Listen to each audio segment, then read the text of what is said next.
Chapter 1. At 3:00 in the morning, Su Qianxi hurried to the Li family's house. "I want to see him." "Sorry," the young master said. "Su Qianxi and the dog are not allowed in." With a bang in her heart, she felt as if something was breaking.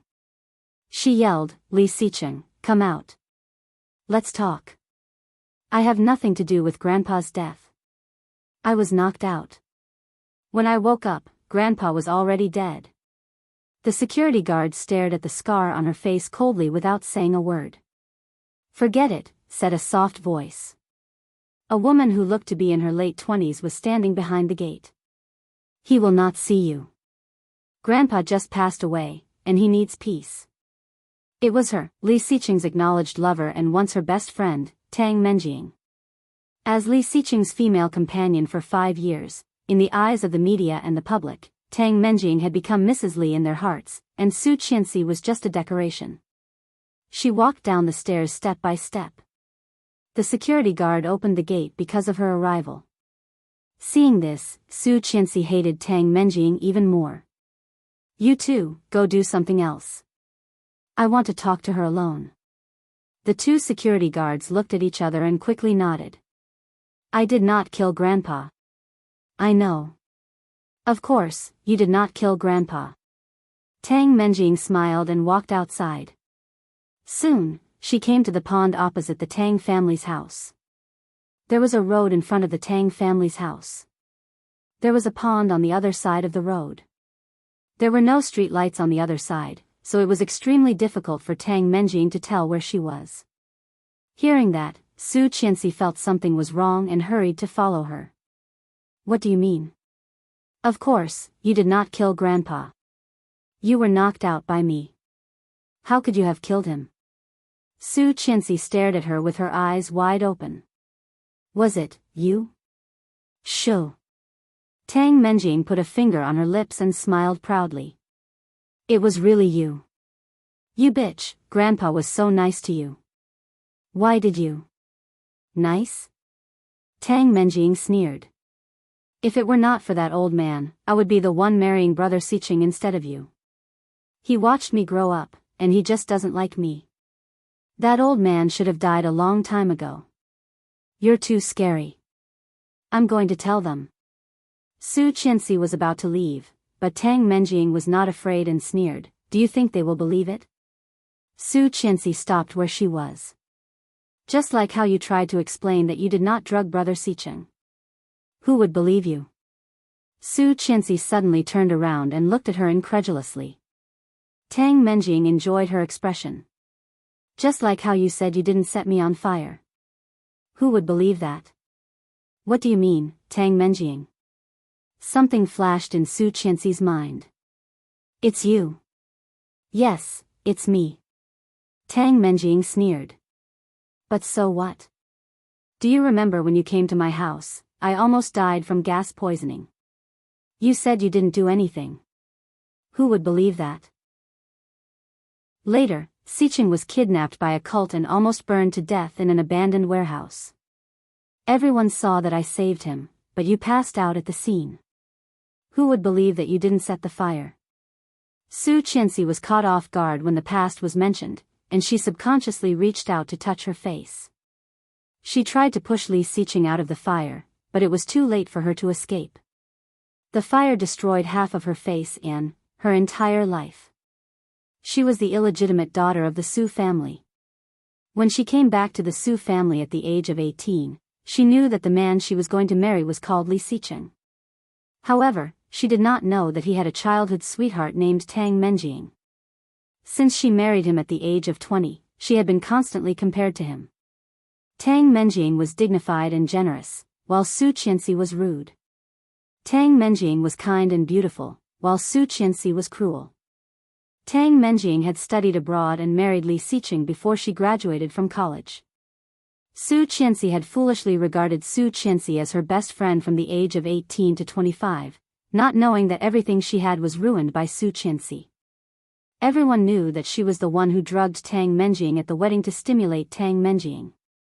She was the one who set the fire that almost killed Tang Menjing. She deliberately fell down the stairs and miscarried the baby to frame Tang Menjing. It was almost ingrained that no one saw what she had done to deserve Li Xicheng. When she stayed up late to help Li Xicheng change the plan, they said she was pretentious. When she learned to cook to help Li Xicheng recover from his stomach disease, they said she was scheming. In order to fulfill Grandpa's wish of having a great-grandchild, she dropped out of school to take care of the baby. They said she was not ambitious. After the Su family went bankrupt, they said she was a snob. After the baby was miscarried, they said she had done too much and did not deserve to be pregnant. Even God wanted to take the baby away. Later, she gradually understood that whatever Tang Menjing did was right, and whatever she did was wrong. Until yesterday, when she woke up and found Grandpa dead on the stairs on the first floor. When she looked down from the second floor, the police broke in, and Su Qianxi became the murderer. You bitch. Bitch. Why? Why did you do this to me? Su Qianxi lunged at Tang Menjing. Tang Menjing had learned martial arts. She caught Su Qianxi and pushed her into the pond. Choking on the water, Su Qianxi struggled. Help, gulp, gulp. Chapter 2. The storm faded, and everything was calm again. Su Qianxi's consciousness came back bit by bit, and she clearly felt the pain in her body. There was no part of her body that was not sore and painful. Her eyelashes fluttered, and her eyes suddenly opened. Exquisite wood carvings in ancient Chinese style were hanging on the ceiling. This was the old house of the Li family. Su Qianxi sat up abruptly, but the soreness in her body made her gasp. Sitting there, Su Qianxi found that she was actually naked. On her chest and collarbone, there were blue and purple marks scattered, looking a bit scary. Looking sideways, she saw someone was lying next to her. She gasped and subconsciously pulled the quilt to cover herself, shrinking to the side. The man in front of her was extremely handsome. His thick eyebrows slightly frowned, and he quickly opened his eyes. As soon as he opened his eyes, Su Qianxi's eyes were filled with deep amazement. No matter how many times she saw this face, it was enough for her to look at it again. His eyes were as dark as the night sky, with natural arrogance and nobility, with a hazy sleepiness. However, the moment he saw Su Qianxi, his eyes burst out as sharp as an eagle's. At this moment, he looked only 25 or 26 years old. Su Qianxi was a bit dazed. Suddenly, her arm was grabbed. His face quickly approached, and he growled, Su Qianxi, how dare you drug me? This seemed to be a familiar scene. When she was set up by Tang Menjing to sleep with Li Xicheng, the next day when she woke up, he said the same thing. Looking at him blankly, she quickly said, I will leave. Don't worry. After the divorce, he arranged a large amount of alimony and a house for her. If Tang Menjing had not killed Grandpa in her house, she would not have appeared here.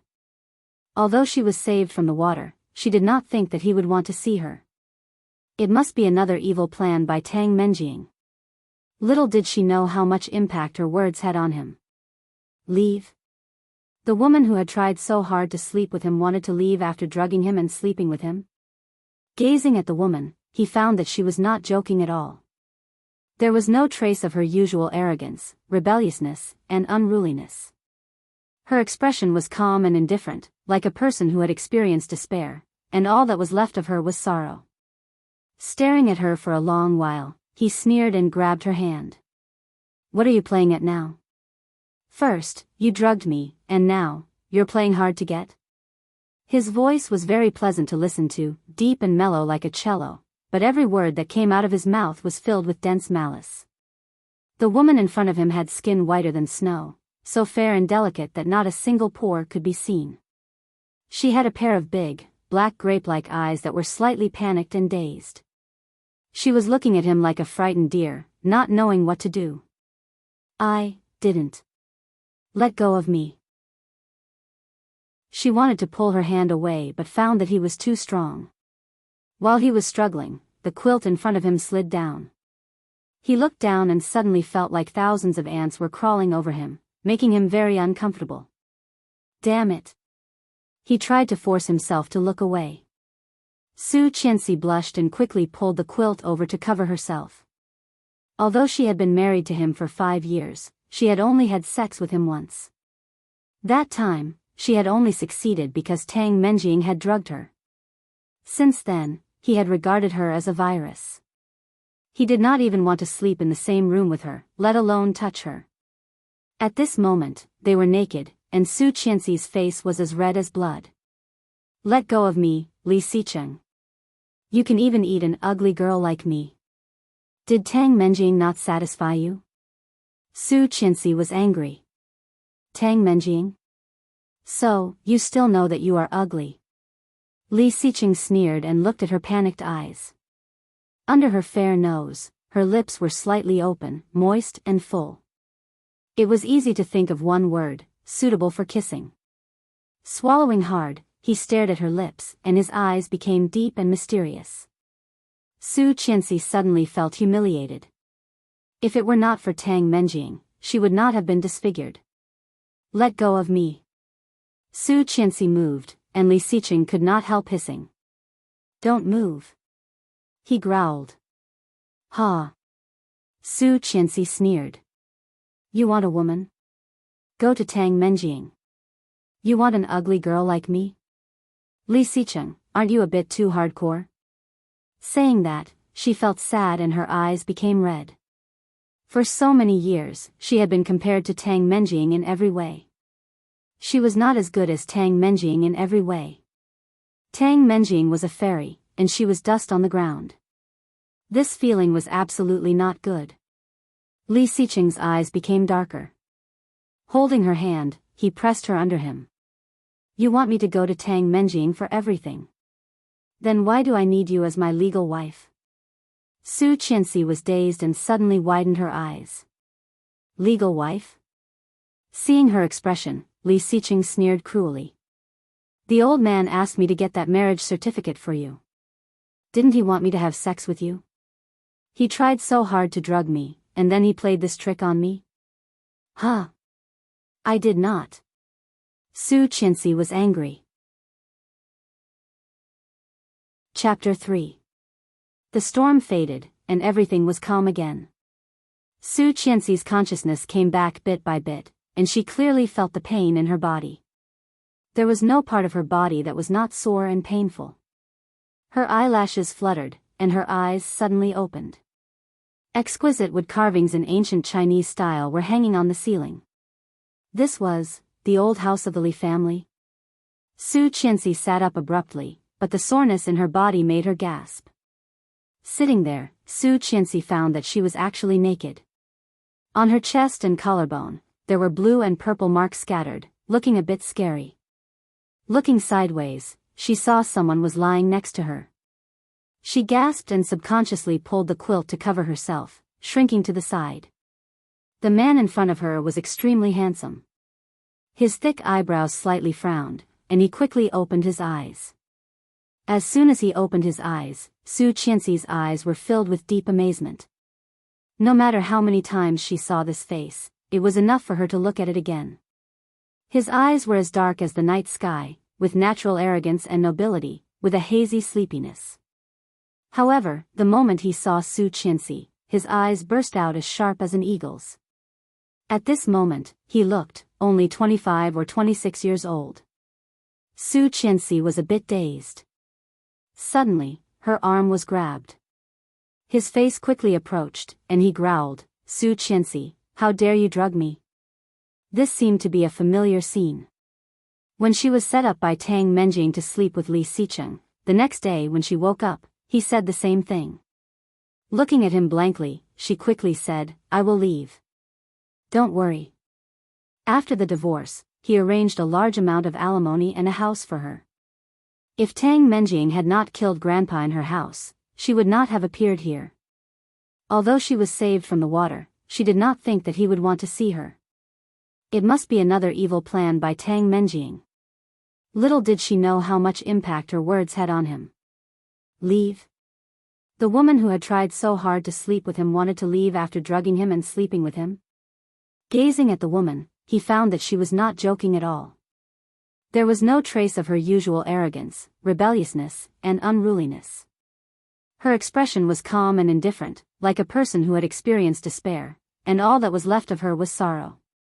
Staring at her for a long while, he sneered and grabbed her hand.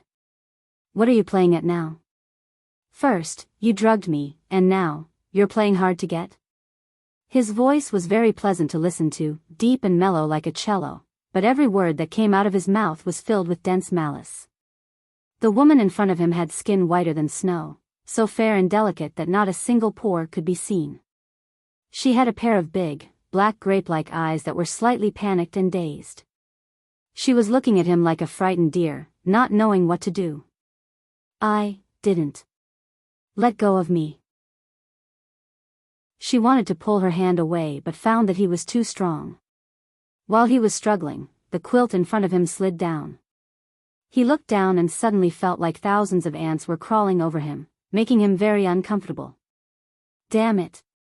He tried to force himself to look away. She blushed and quickly pulled the quilt over to cover herself. Although she had been married to him for 5 years, she had only had sex with him once. That time, she had only succeeded because Tang Menjing had drugged her. Since then, he had regarded her as a virus. He did not even want to sleep in the same room with her, let alone touch her. At this moment, they were naked, and Su Qianxi's face was as red as blood. "Let go of me, Li Xicheng. You can even eat an ugly girl like me. Did Tang Menjing not satisfy you?" She was angry. "Tang Menjing? So, you still know that you are ugly." Li Xicheng sneered and looked at her panicked eyes. Under her fair nose, her lips were slightly open, moist and full. It was easy to think of one word, suitable for kissing. Swallowing hard, he stared at her lips, and his eyes became deep and mysterious. Su Qianxi suddenly felt humiliated. If it were not for Tang Menjing, she would not have been disfigured. "Let go of me." She moved her body, and Li Xicheng could not help hissing. "Don't move." He growled. "Ha." Su Qianxi sneered. "You want a woman? Go to Tang Menjing. You want an ugly girl like me? Li Xicheng, aren't you a bit too hardcore?" Saying that, she felt sad and her eyes became red. For so many years, she had been compared to Tang Menjing in every way. She was not as good as Tang Menjing in every way. Tang Menjing was a fairy, and she was dust on the ground. This feeling was absolutely not good. Li Xicheng's eyes became darker. Holding her hand, he said, "You want me to go to Tang Menjing for everything. Then why do I want you as my legal wife?" Su Qianxi was dazed and suddenly widened her eyes. "Legal wife?"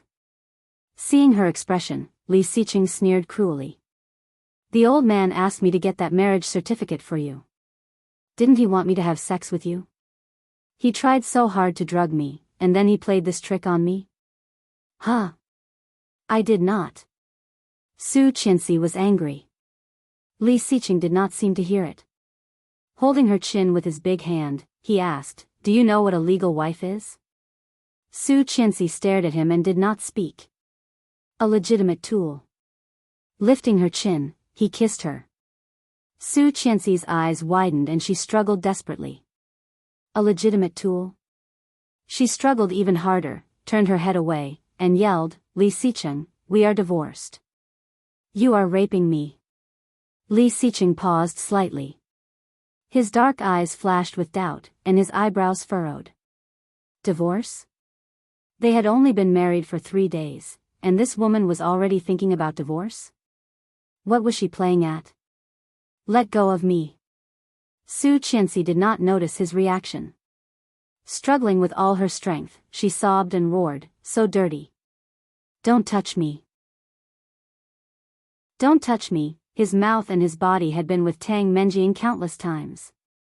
The man who had touched that woman was so dirty, so dirty. Outside the room, there was a knock on the door.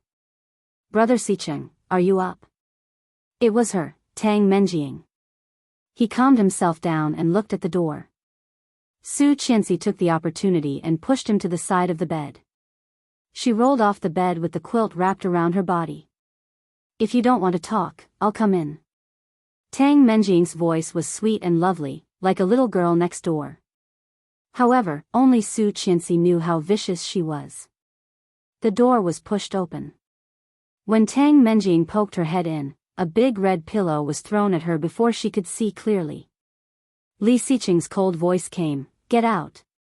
Tang Menjing was hit in the face. Before she could see what was happening, she was pushed away by a strong force.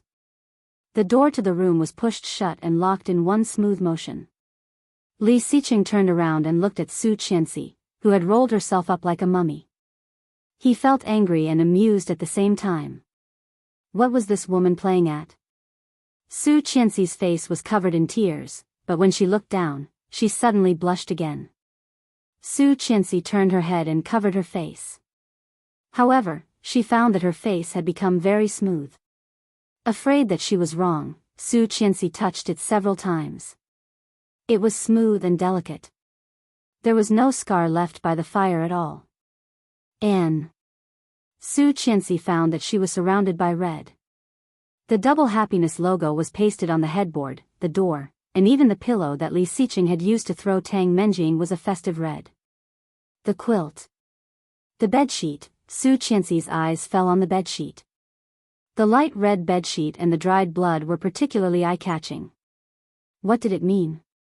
The old house of the Li family, the double happiness logo, and this red, her heart suddenly raced. She began to think of a crazy possibility. Breathing quickly, she looked at Li Xiqing. What year, month, and day is it now? He looked at her like she was an idiot. You've only been married for 3 days, and you're already so good at acting. Su Qianxi, I really underestimated you. Then he ignored her and walked to the bathroom, holding back the desire in his eyes. Chapter 4. At the age of 20, her facial features still looked a bit immature, but they had slowly matured. Big almond-shaped eyes, thin eyebrows, and a straight nose put together on her oval face, delicate and beautiful. There were some bottles and cans on the dresser, all of which were famous luxury brands. Before she married Li Xiqing, she was encouraged to buy these things by Tang Menjing, who she thought of as her best friend, saying that to show off her identity, nothing should be too bad. She believed it at that time. Under the guidance of Tang Menjing, she bought almost all the famous luxury skincare products that were completely not suitable for her. In the end, they were all thrown into the trash. Li Xiqing saw all of this, and it was these details that made him hate his wife more and more. Every time she thought of these things, she regretted it. She always thought about what she would do if she could go back to the past. She did not expect that this day would really come. She let out a low laugh, and then her laughter became louder and louder. Tears suddenly fell down her face. She died, and she did not die. She was reborn. At that time, she loved Li Xiqing for 5 years and stayed by his side for 5 years. In order to become a good rich wife, she learned all kinds of etiquette, musical instruments, languages, finance, and business management. As long as he liked it, she learned it all. However, although she was good enough to be a good wife, she did not get any recognition, only endless comparison and contempt. She had lived for Li Xiqing in her previous life. Now that she could do it again, she must live well for herself. Knock, knock. Someone knocked on the door, interrupting her thoughts. Who is it? There was silence at the door. No answer was the best answer. She already knew the answer. Not in a hurry to open the door, she opened the closet and saw a full closet of luxury goods. Tang Menjing helped her choose them. Each of them was expensive, but none of them matched her current age and temperament. After frowning for a long time, she still chose her old clothes. This was just an ordinary brand of clothing. Although it did not quite match her identity, it was very suitable for her age and temperament. She climbed to the top and took off her underwear. When she was about to put on her underwear, the door of the bathroom was suddenly opened, and a faint heat wafted over. Startled, she subconsciously covered her chest and turned her back to him. Li Xiqing was wearing a black silk bathrobe, which clearly outlined his strong muscles. He was 188 centimeters tall, and his slightly curly black hair was still dripping water. He stared at her smooth back without blinking. Her smooth, white skin was like the best silk, and there were a few strands of purple marks on it, letting him clearly know the madness and brutality of last night. The atmosphere became awkward. He did not move, and she was too embarrassed to turn around. There was another knock on the door, and Su Qianxi's words were blocked. He looked away. Put it on. It was short, but it did not allow for criticism. He opened the door and saw the person outside. Frowning, he asked, "What's up?" Chapter 5. Tang Menjing's voice was not loud, but Su Qianxi already had mixed feelings. In her previous lifetime, Tang Menjing had directly broken in. At that time, Li Xiqing was taking a shower, and she had loudly announced that Su Qianxi had drugged her new husband. Li Xiqing, who was already suspicious, hated her even more. "What's up?" Li Xiqing still asked the same question. Tang Menjing forced a smile and deliberately hid her face behind her, as if she was trying to hide something. She shook her head and said, "Nothing." Li Xiqing's eyes fell on her hands behind her back and quickly looked away. Seeing that he was not going to say anything, Tang Menjing was a bit anxious. She simply threw the thing in her hand away, and the sound of something breaking came from the floor. Tang Menjing exclaimed as if she was scared and said, What should I do?" Li Xiqing glanced at the thing on the floor and immediately saw the words on it. That was the name of the most famous aphrodisiac. Although Li Xiqing did not study it, he had heard a little about it. Tang Menjing actually carried this with her? As if afraid that Li Xiqing would misunderstand, Tang Menjing quickly waved her hand and said, "Brother Xiqing, don't get me wrong. It is not mine. I am just keeping it for Su Qianxi." "Keeping what for me?" Su Qianxi walked out from behind, took the door from Li Xiqing's hand and opened it. From Tang Menjing's angle, she could see the mottled spots on the wedding bed and the messy bedding. Jealousy suddenly rose in Li Xiqing's heart. Tang Menjing forced a smile and said, "It is the thing you left on the table last night. I was afraid that Auntie would see it, so I put it away for you." Li Xiqing's eyes fell on Su Qianxi's face like a bolt of lightning. However, he did not see a trace of panic on her face. Her dark and bright eyes were as clear as a spring, without any impurities. Hearing what Tang Menjing said, he was a bit confused. He squatted down and picked it up. "What is this? What is it used for?" Although she said that, she had already recognized the real identity of the bottle. Narrowing her eyes, she looked very calm. Curiously, she looked up at Tang Menjing, looking innocent and harmless. Tang Menjing was slightly surprised and quickly said, "Of course I don't know. How would I know the use of such a thing?" "This thing?" She was even more confused and quickly asked, "This thing, what is it?" Tang Menjing gritted her teeth in surprise. How did this idiot girl react so quickly today? It seemed to be a little different. But what was different?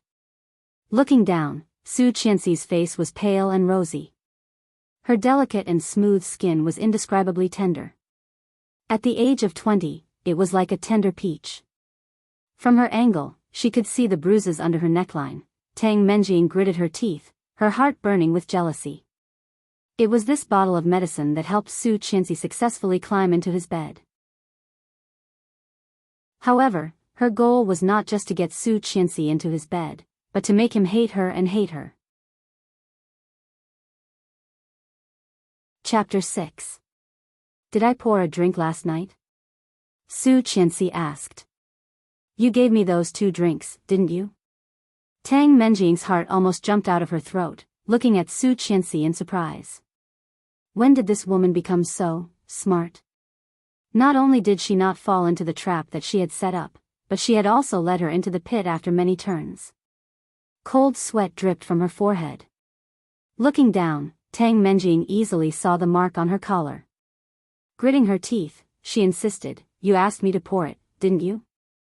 Su Qianxi, I thought you were a good friend. Why did you? Li Xiqing's eyes were as sharp as an eagle's, staring at Su Qianxi. Feeling a chill, Su Qianxi already had an answer. One was his childhood sweetheart, and the other was his wife who had only been with him for 3 days. Who should he believe? The answer was self-evident. Feeling extremely reluctant, Su Qianxi stood up from the ground, looked at Li Xiqing's sharp eyes, and asked, "What about me?" You, on the other hand, knocking on the door of a newlywed couple early in the morning. If I didn't know better, I would have thought that you were up to no good. Tang Menjing's face paled.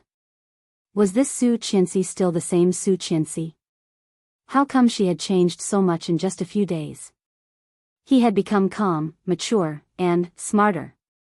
Li Xiqing quickly changed the topic and focused on Tang Menjing.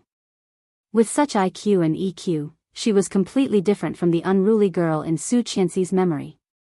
Was it her illusion? No, impossible. This idiot girl was definitely afraid. After all, if Li Xiqing thought that she had drugged Su Qianxi, there would be no chance for her to make a comeback. Everyone had a bottom line, and Li Xiqing's was unpredictable. However, any kind of scheme would trigger his lightning point. No matter how big or small it was. Blinking, Tang Menjing looked aggrieved. How could I be up to no good? Su Qianxi, what do you mean by that? That's so hurtful. As she said that, her eyes turned red, and her tears fell like soybeans. I was just angry. You can tell me if I made you unhappy. She looked at Li Xiqing and said, Brother Xiqing, I'm sorry. I thought that even if you married another woman, we could still be like before, but I didn't expect. Su Qianxi's heart sank. Tang Menjing. These few words sounded like an explanation, but in fact, he was avoiding the important and putting all the blame on Su Qianxi. Sniffing, Tang Menjing squatted down in a hurry. I accidentally broke this bottle. It would be bad if the elders saw it. I will take it away immediately. The more she said this, the more it seemed that she had been wronged. When Tang Menjing was about to pick it up, a cold voice came from above, Get up. She looked pitifully, and Li Xiqing, Su Qianxi. She picked up the glass. Li Xiqing pulled Tang Menjing up, looked at Su Qianxi, and said, Clean it up. It's okay, Brother Xiqing. Tang Menjing looked pitiful with her watery eyes. Chapter 7. However, Li Xiqing did not look at Tang Menjing. He quickly looked away and said coldly, You go first. After all, this is a wedding room. Although his attitude was still cold, it was much better than when he was with Su Qianxi. Tang Menjing was pleasantly surprised. Was he thinking of her and helping her get out of it? Her heart felt like it was covered with honey. She just said, okay, and turned around, looking back several times as she walked away. Li Xiqing's curly short hair was still dripping water. He squinted at Su Qianxi, his eyes cold and mysterious without any emotion. Soon, he turned around and went back to the room. Su Qianxi stood at the door, looking at the broken glass on the floor, her hands in her arms. Tang Menjing, Li Xiqing, Su Qianxi will get back at you little by little for the life you ruined. It was already past 10:00 in the morning when he was done cleaning up. After a night of indulgence, Su Qianxi's body was sore. Even when she walked, she felt her legs were trembling. Hey, you're up so late. You're indeed a mistress. Our Tang Menjing is not so lucky. A sharp voice came. Su Qianxi looked over and saw a lady in her 40s or 50s. Mrs. Li was talking to a rich woman next to her. Hearing the voice, she also looked over with embarrassment and dissatisfaction. This was the Li family's neighbor for many years, Mrs. Tang, and also Tang Menjing's biological mother. She had thought that the Tang family and the Li family were going to be married, but Su Qianxi suddenly appeared out of nowhere. It was normal for Mrs. Tang to be angry. In her previous lifetime, it was this sentence from Mrs. Tang that brought her a lot of trouble. At that time, Su Qianxi considered herself the mistress of the Li family and had a bad temper. When Mrs. Tang said something so obviously against her, Su Qianxi was immediately angered and immediately replied, "This is my home. Why do you care so much?" That was exactly what Mrs. Tang wanted. Then, all the rich women started to criticize her, and her reputation became worse and worse. Since then, all the rich women knew that the Li family had married a lazy daughter-in-law who did not know any manners, which ruined half of the good reputation of the Li family. It was precisely this incident that started the nightmare of endless comparison between her and Tang Menjing. But now, of course, she would not repeat the same mistake. Hearing this, she lowered her head slightly and said shyly in a low voice, "Slept a little late last night. I was too tired, so..." Seeing Su Qianxi like this, the ladies sitting on the sofa waiting to see Li Xiqing's daughter-in-law all had ambiguous smiles on their faces. Today was not only the third day of her marriage with Li Xiqing, but also Li Xiqing's mother's birthday. Mrs. Li's birthday was very grand every year. It was only early in the morning, and the people who came were all Mrs. Li's close friends and neighbors. They were very interested in this daughter-in-law of the Li family. "Oh my, is this your wife? She's so beautiful." "That's right. When she said she's from the Su family, I thought, yeah, I didn't expect her to be Elder Su's granddaughter. She really looks like her mother." Chapter 8. She had been an orphan since she was a child. Except for her name, she had nothing else. It was not until her uncle brought her home at the age of 18 that she learned that she was the granddaughter of a famous family in Kingstown. The daughter of the Su family, Su Han, was pregnant out of wedlock and disappeared 18 years ago. No one knew if she was dead or alive. Hearing that, Mrs. Li did not look too happy. She glanced at Su Qianxi coldly. Su Qianxi knew that Mrs. Li hated her, so she did not want to get on her bad side. She smiled at the ladies who were praising her but did not say anything. She walked up and said, "Mom."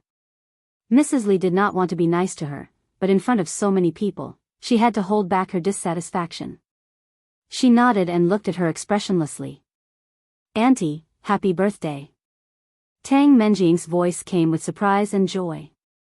She looked over and saw Tang Menjing walking in with a big box in her hand, smiling brightly. Tang Menjing was good-looking in the first place, with thin eyebrows and big eyes.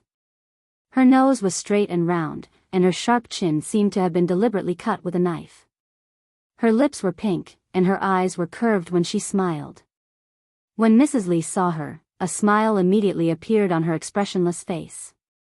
She said to her, "Why are you here so early? You just came back from Australia a few days ago. Why don't you sleep a little longer to get rid of the jet lag?" Tang Menjing playfully stuck out her tongue and said, "I have been back for a few days. Today is your birthday. How can I not come to congratulate you because I was sleeping?" She approached with a smile and put the big box in her hand on the coffee table in the middle of the ladies. "What is this? I am so jealous. We can receive gifts from Tang Menjing every year. Poor us. We are also neighbors, but Tang Menjing does not care about us so much." "Exactly, but I thought Tang Menjing would become your daughter-in-law. I did not expect." However, before Mrs. Zhang finished, Mrs. Li next to her patted her hand. Mrs. Zhang's smile suddenly froze and she looked at Tang Menjing awkwardly. Tang Menjing seemed a bit embarrassed and blushed. Soon, everyone looked at Su Qianxi. Su Qianxi acted as if she did not hear it, standing on the side and looking forward. Meeting their eyes, she smiled gently and said, "I'll go cut some fruit for you. Sit down first." "No, the servants will do that." Mrs. Li's smile faded. "Sit down, in case someone says I mistreat my daughter-in-law." No matter how stupid those noble madams were, they could tell that something was fishy. True, she was an illegitimate daughter. Furthermore, it was an illegitimate daughter of an unknown father. What right did she have to marry into the Li family? If it were not for the insistence of Li Xiqing's grandfather, even threatening to kill himself, no one in the Li family would agree to let Su Qianxi in. In Mrs. Li's opinion, Su Qianxi did not deserve to be the daughter-in-law of the Li family. Su Qianxi sat down in a corner, discreetly staying away from Mrs. Li. In her previous life, she naturally sat next to Mrs. Li and was driven away by Mrs. Li. Not only was she embarrassed, she was also ridiculed by Tang Menjing. Chapter 9. It's okay. Tang Menjing smiled. I like to prepare gifts for Auntie. Open it and have a look. Mrs. Li did not refuse. She quickly pulled off the ribbon and opened the layers of packaging. Finally, she saw a beautiful green cheongsam. Everyone was stunned when they saw it. So beautiful. Is this embroidery? It's so beautiful. Mrs. Li could not stop smiling. Hearing the compliments around her, she looked proud and happy. Mrs. Tang came over and chimed in, my Menjing is really good with her hands. Look at the craftsmanship. It took her a long time to finish it. It took her a long time. Her words caused a stir among the ladies. Everyone was surprised. Tang Menjing made it herself? Amazing. She is so skillful. Wow, so skillful and beautiful. Tang Menjing, come and be our daughter-in-law. Tang Menjing smiled gracefully, looking like a lady from a respectable family. She accepted all the compliments without being stingy at all. Mrs. Li sighed in her heart. What a sin. If only Tang Menjing was her daughter-in-law. Why did she marry such a woman? Thinking of that, she gave Su Qianxi a resentful look, and the smile on her face faded. Su Qianxi knew exactly what Mrs. Li was thinking. What was happening now was exactly the same as what had happened in her previous lifetime. Everyone was praising Tang Menjing, and Su Qianxi was the foil. However, at this time, Su Qianxi, what gift did you prepare for Auntie? Tang Menjing successfully changed the topic to Su Qianxi. She smiled gracefully and kindly. Just as she expected. In the eyes of others, this kind of action was a kind act to avoid her embarrassment. However, Su Qianxi knew that Tang Menjing was just trying to embarrass her. Back then, Su Qianxi had smiled awkwardly at Tang Menjing's kindness. Her gift was a luxury that the Su family had specially prepared for her, but it was nothing compared to the cheongsam that Tang Menjing had made herself. After Tang Menjing took it out in front of everyone, Mrs. Tang said, how could she be the daughter-in-law of the Li family? She became the object of everyone's disgust. Everyone complimented Tang Menjing, and Mrs. Li hated this daughter-in-law even more. She could not wait for Li Xiqing to divorce her and marry Tang Menjing. In the end, it was Tang Menjing who spoke up to resolve the awkward situation. At that time, Su Qianxi was too naive to know that she had planned it. She was very grateful to Tang Menjing. In her previous life, she had always been optimistic and kind. She didn't want to think of human nature as evil, but she didn't expect that it was this kind of mentality that ruined her life. In this life, she would never make the same mistake again. Su Qianxi smiled and did not immediately answer. Instead, she looked at the green cheongsam in Mrs. Li's hand and asked in surprise, Menjing, did you become the disciple of Kingstown cheongsam? Chapter 10. Su Qianxi looked even more puzzled. But I think this embroidery style is indeed the technique of the old Kingstown cheongsam master. Look, there is a little curve where the needle ends. This is the unique technique of Mr. AI. Tang Menjing's smile froze. Mrs. Tang directly slapped her hand away and said grumpily, you only know how to brag. If you want to suck up to Tang Menjing, you should be more direct. She is indeed very good at embroidery, not something you can compare with. Mrs. Li was also a bit unhappy.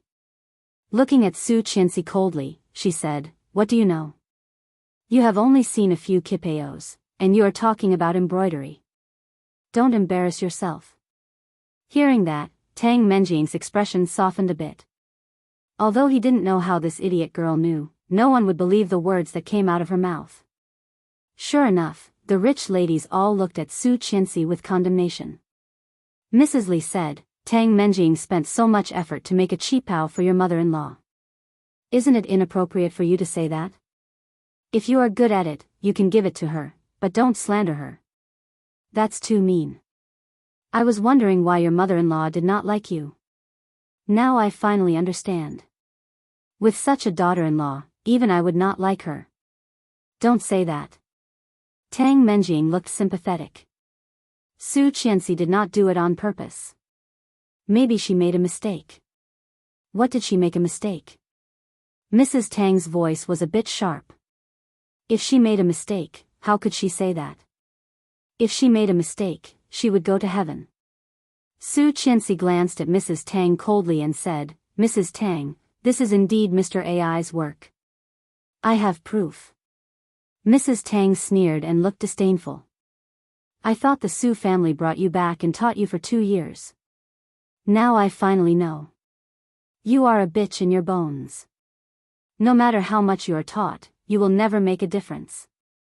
That was sarcastic and mean. The rich ladies became silent and looked at each other. The atmosphere became a bit weird. That was really a bit harsh. Everyone looked at Su Qianxi. Su Qianxi's face darkened as she pinched her arms. Everyone thought that Su Qianxi would definitely be angry. After all, no one could bear to listen to such words, and Su Qianxi was famous for her bad temper. But, no. Su Qianxi just glanced at her coldly and sneered, it's really hard to change the inferiority in your bones. A spoiled thief became a rich lady, and her daughter is also dirty. Hearing that, Mrs. Tang's face changed. When she was young, she was a habitual thief. However, after she married Tang Menjing's father, this dark history should have been forgotten. How did this B***tch know? Subconsciously looking at the ladies, they all looked confused, obviously not knowing what Su Qianxi was talking about. Suppressing the shock and anger in her heart, Mrs. Tang looked away and screamed, What do you mean? I have proof that this cheongsam was made by Mr. Ai of Old Kingstown, not Tang Menjing. Su Qianxi spoke clearly. Chapter 11. You know very well whether I am making things up or not. Su Qianxi glanced at her coldly. Tang Menjing's heart raced when she saw Su Qianxi's gaze. At that moment, something seemed to shoot out of Su Qianxi's eyes and pierced through her own. That was hatred. The hatred was so thick that it chilled her to the bone. However, when Tang Menjing looked at it again, it immediately disappeared. It was as if it was just her illusion. Was it an illusion? Su Qianxi suppressed the urge to bite the woman to death and said calmly, Mr. Ai of Old Kingstown Cheongsam has an Arab wife named Happiness. So, every time he makes a dress, he will leave his symbol on the collar. It is an Arabic word, which means happiness. **T. You know Arabic? Mrs. Tang looked disdainful. You will see if I am **T. Su Qianxi flipped up the collar. Seeing the black characters on it, Mrs. Tang blurted out, This is just ordinary embroidery. How can you prove that it is Arabic? Su Qianxi had expected that and called, Auntie Lu. Auntie Lu was dazed by Su Qianxi's calmness. Caught off guard, she immediately responded, Yes. Can you ask Li Xiqing to come out for me? Then she looked at Mrs. Li. You don't have to believe me, but you have to believe your son. He knows 8 languages, and maybe Arabic is one of them. He'll know if it's true or not once he takes a look. Mrs. Tang panicked and shrieked, What do you mean? Do you think Tang Menjing is lying? Su Qianxi sneered. I don't know if it is a lie, but this is definitely Mr. Ai's embroidery. Forget it, Mom, Tang Menjing said. Tang Menjing said, Qianxi, it is not a big deal. Why do you have to be so aggressive? If you say so, then so be it. No. Su Qianxi's heart was trembling with hatred. It is not a big deal for you, but what your mother said just now was really hurtful. Tang Menjing did not say anything and looked at Mrs. Tang with blame. Everyone had heard what Su Qianxi said. It was indeed outrageous. No one felt that Su Qianxi was wrong. Even Mrs. Li was a bit angry. No matter how much she disliked Su Qianxi, she was her daughter-in-law. She felt embarrassed. If it is proven that I am right, Mrs. Tang, you have to apologize to me, Su Qianxi said. Mrs. Tang looked displeased. Why? You don't dare. You're afraid that I'll expose your lies, right? Mrs. Tang's face darkened. If she insisted on not letting Aunt Lu call Li Xicheng, wouldn't she be admitting that she was lying? In this way, not only her reputation, but also the Tang family and Tang Menjing's reputation would be ruined. Su Qianxi was that Li said Qianxi would have said that Xicheng could sue Menjing at Tang. Su said, Li, she, Li, Su, Chiu, Li said, Su, she. Chen, Su, Tang, Li, Mrs. Tang, Li, Su, I. Chapter 12. Then go and call him, Mrs. Li finally said. Ask him to come out and explain so that you will give up. Her voice was cold, but Su Qianxi was not sure if Mrs. Li was talking about Su Qianxi or Mrs. Tang. Lu Auntie nodded and quickly ran inside to call Mrs. Li. When Li Xicheng came out, he was wearing casual home clothes, a gray cotton V-neck shirt with white casual pants. Tall and handsome, his dark eyes were like waves, and his red lips were tightly pursed as he stepped forward. Seeing the silence, he frowned and subconsciously looked at Tang Menjing, asking, "What's wrong?" Habits were hard to change. The first person he saw was never Su Qianxi, but Tang Menjing. Su Qianxi felt sad, but she quickly suppressed it. Tang Menjing looked aggrieved and wanted to say something. However, before she could, Mrs. Li waved at her and said, "Xicheng, come here. Look at this embroidery and see what it is." Li Xicheng looked away and casually walked over. He glanced at Su Qianxi and saw the resentful and aggrieved face, delicate and pretty. Although not as stunning as Tang Menjing, it was very attractive. His gaze paused for a second and quickly fell on the collar in front of him. "Tell me, is this Arabic?" Li Xicheng nodded. "Yes, it means happiness in Arabic." As soon as he said that, Su Qianxi's eyes suddenly became red, and she felt wronged and sad. And Mrs. Tang's face was pale. The ladies looked at each other, feeling sorry for Su Qianxi and sympathetic, while looking at Mrs. Tang and Tang Menjing with a more complicated look. What's wrong? Li Xicheng still did not know what had happened. Seeing Su Qianxi's eyes were red, he frowned. Su Qianxi felt his gaze and looked up. In an instant, their eyes met. Li Xicheng's eyes were always cold and unfathomable. She had never seen a person's eyes so cold. It seemed that even if a mountain collapsed in front of him, he would not be moved. No matter what she did, he was always indifferent and mysterious.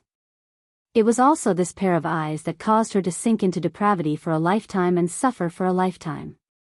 However, it would never happen again. It would never happen again. She would never love him again. Absolutely not in this life. Su Qianxi avoided his slightly inquisitive gaze and looked at Mrs. Tang. "Mrs. Tang, shouldn't you apologize?" Mrs. Tang did not look good, but Tang Menjing, who was standing behind her, stepped forward and said to Mrs. Tang, "I'm sorry, Mom. I lied to you." As soon as this apology fell, the ladies all exclaimed in disbelief and looked at each other in dismay. Mrs. Li was also shocked, finding it hard to believe that she would do such a thing. Chapter 13. That explains a lot. A lady who was close to Mrs. Tang said, "Mrs. Tang is not in good health, and Tang Menjing is just being filial and does not want to disappoint her." Tang Menjing lowered her head guiltily, turned around, and bowed sincerely. "Sorry, I did not explain in time. It was not on purpose. I was going to explain to you later. I did not expect Su Qianxi to be so serious, that's right. How petty of you to hold on to such a small matter." Mrs. Tang said, "The Su family did not teach you well either. She is just an illegitimate daughter of the Su family. I really do not know what Captain Li is thinking. In her opinion, Tang Menjing should be the one to marry into the Li family. Mrs. Li did not look too happy. After all, Tang Menjing was her daughter-in-law. No matter how much she disliked Tang Menjing, she was still humiliated. What do I think? It seems that my niece-in-law really wants to know, an old voice chimed in, full of energy. Everyone was shocked and turned their heads to take a look. Captain Li, Dad, the person who came in was an old man who had already entered his 60s. However, he was still strong despite his age. His back was straight, and his every movement revealed the heroic bearing of a frontier soldier. This was one of the people that Su Qianxi respected the most, the leader of the Li family and the person with the highest status in the family. Captain Li, seeing the old man, Su Qianxi couldn't help straightening her back, which was the result of years of habit. She did not know that in Li Xiqing's eyes, her habitual movement made his already deep eyes even darker. Hearing the voice of Captain Li, Mrs. Tang's chubby face paled, and then she quickly explained, "No, Captain Li, I just said it casually. Don't take it to heart. How would I know what you think?" Su Qianxi sneered inwardly. When he was facing her just now, he was so arrogant that his tail was about to stick up, but when he was facing his grandfather, he was so timid. The difference was really not a little big. With just a few casual words, you're able to criticize the granddaughter-in-law that I personally selected. If I didn't know better, I would have thought that you came to my Li family to declare war on me, Li Sun. His voice was neither soft nor heavy, but it was full of authority. Mrs. Tang was startled by such a compliment. When she was about to explain, she was stopped by a pair of hands. Tang Menjing held her mother's hand and looked at Captain Li. "Grandpa Li, long time no see." Captain Li glanced at her and nodded. His eyes fell on Su Qianxi, and a happy smile appeared on his old face. He waved at her and said, "Qianqian, come to Grandpa." Qianqian, she had not heard such a term of endearment for a long time. Since she was framed as an arsonist by Tang Menjing, Grandpa had not called her that. At the very least, it should have been 2 years. Su Qianxi's eyes were slightly wet. She stepped forward and stood beside him, calling, "Grandpa." "Good girl." Captain Li smiled so much that the wrinkles on his face were all folded. He was so kind that it was hard to associate him with the old captain. "Did you sleep well? Are you used to living in the old house?" Chapter 14. You will get used to it. In this family, I don't think anyone bullies you, right? No. Everyone in the family is very nice to me. No one bullies me. Su Qianxi was very sensible. Captain Li nodded with satisfaction and said with a smile, "That's good. If anyone bullies you, you must tell Grandpa. Not only in the family, but also outside the family." Everyone at the scene was smart, so they naturally understood that there was a hidden meaning in Captain Li's words. Mrs. Tang's face became paler, standing on the side, not daring to speak. Tang Menjing smiled and walked up to Captain Li. "Grandpa, you are right. Brother Xiqing is at home.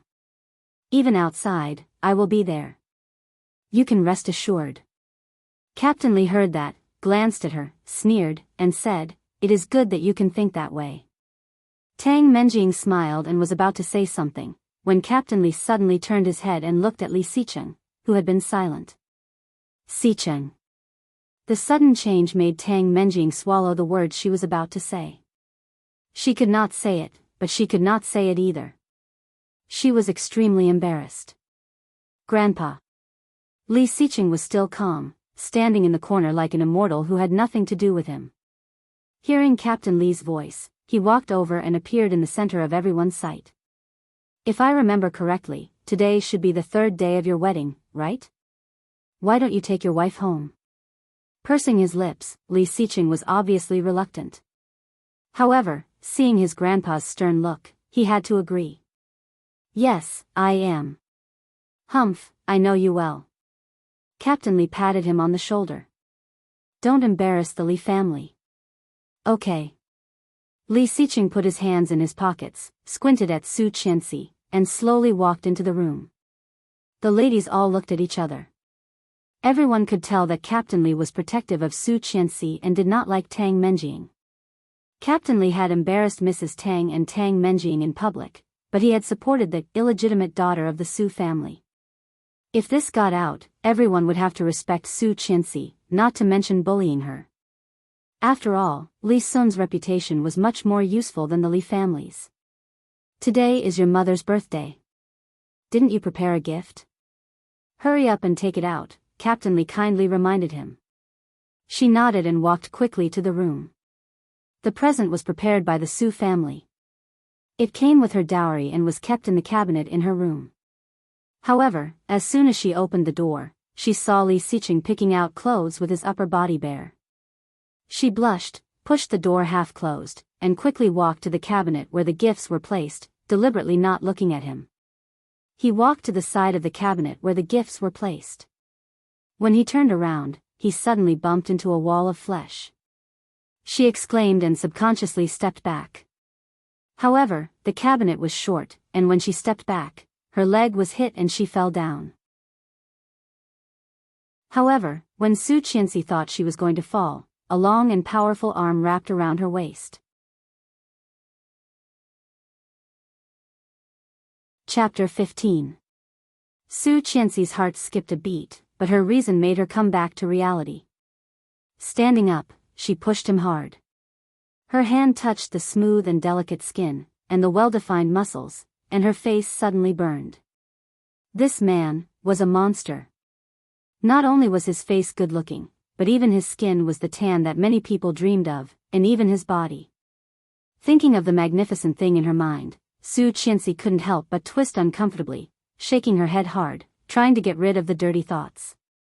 Quickly looking away, she looked up and saw his deep eyes. For some reason, Su Qianxi explained, I still have to give Mom a gift. You, continue. But when Su Qianxi was about to run away, her arm was firmly caught. Continue? Li Xiqing's voice was very low and mellow, like a cup of carefully brewed hot coffee, intoxicating and memorable. Su Qianxi was caught off guard, and her body was suddenly pressed against the wall. A pair of beautiful big eyes widened. Su Qianxi looked at the man in front of her, her dark eyes filled with a layer of surprise. Do you know what I just wanted to do? Let me continue. Huh? His voice was low and lingering, and Su Qianxi's heart could not help but speed up. Some people said that when a man was the sexiest, it was when his voice went up.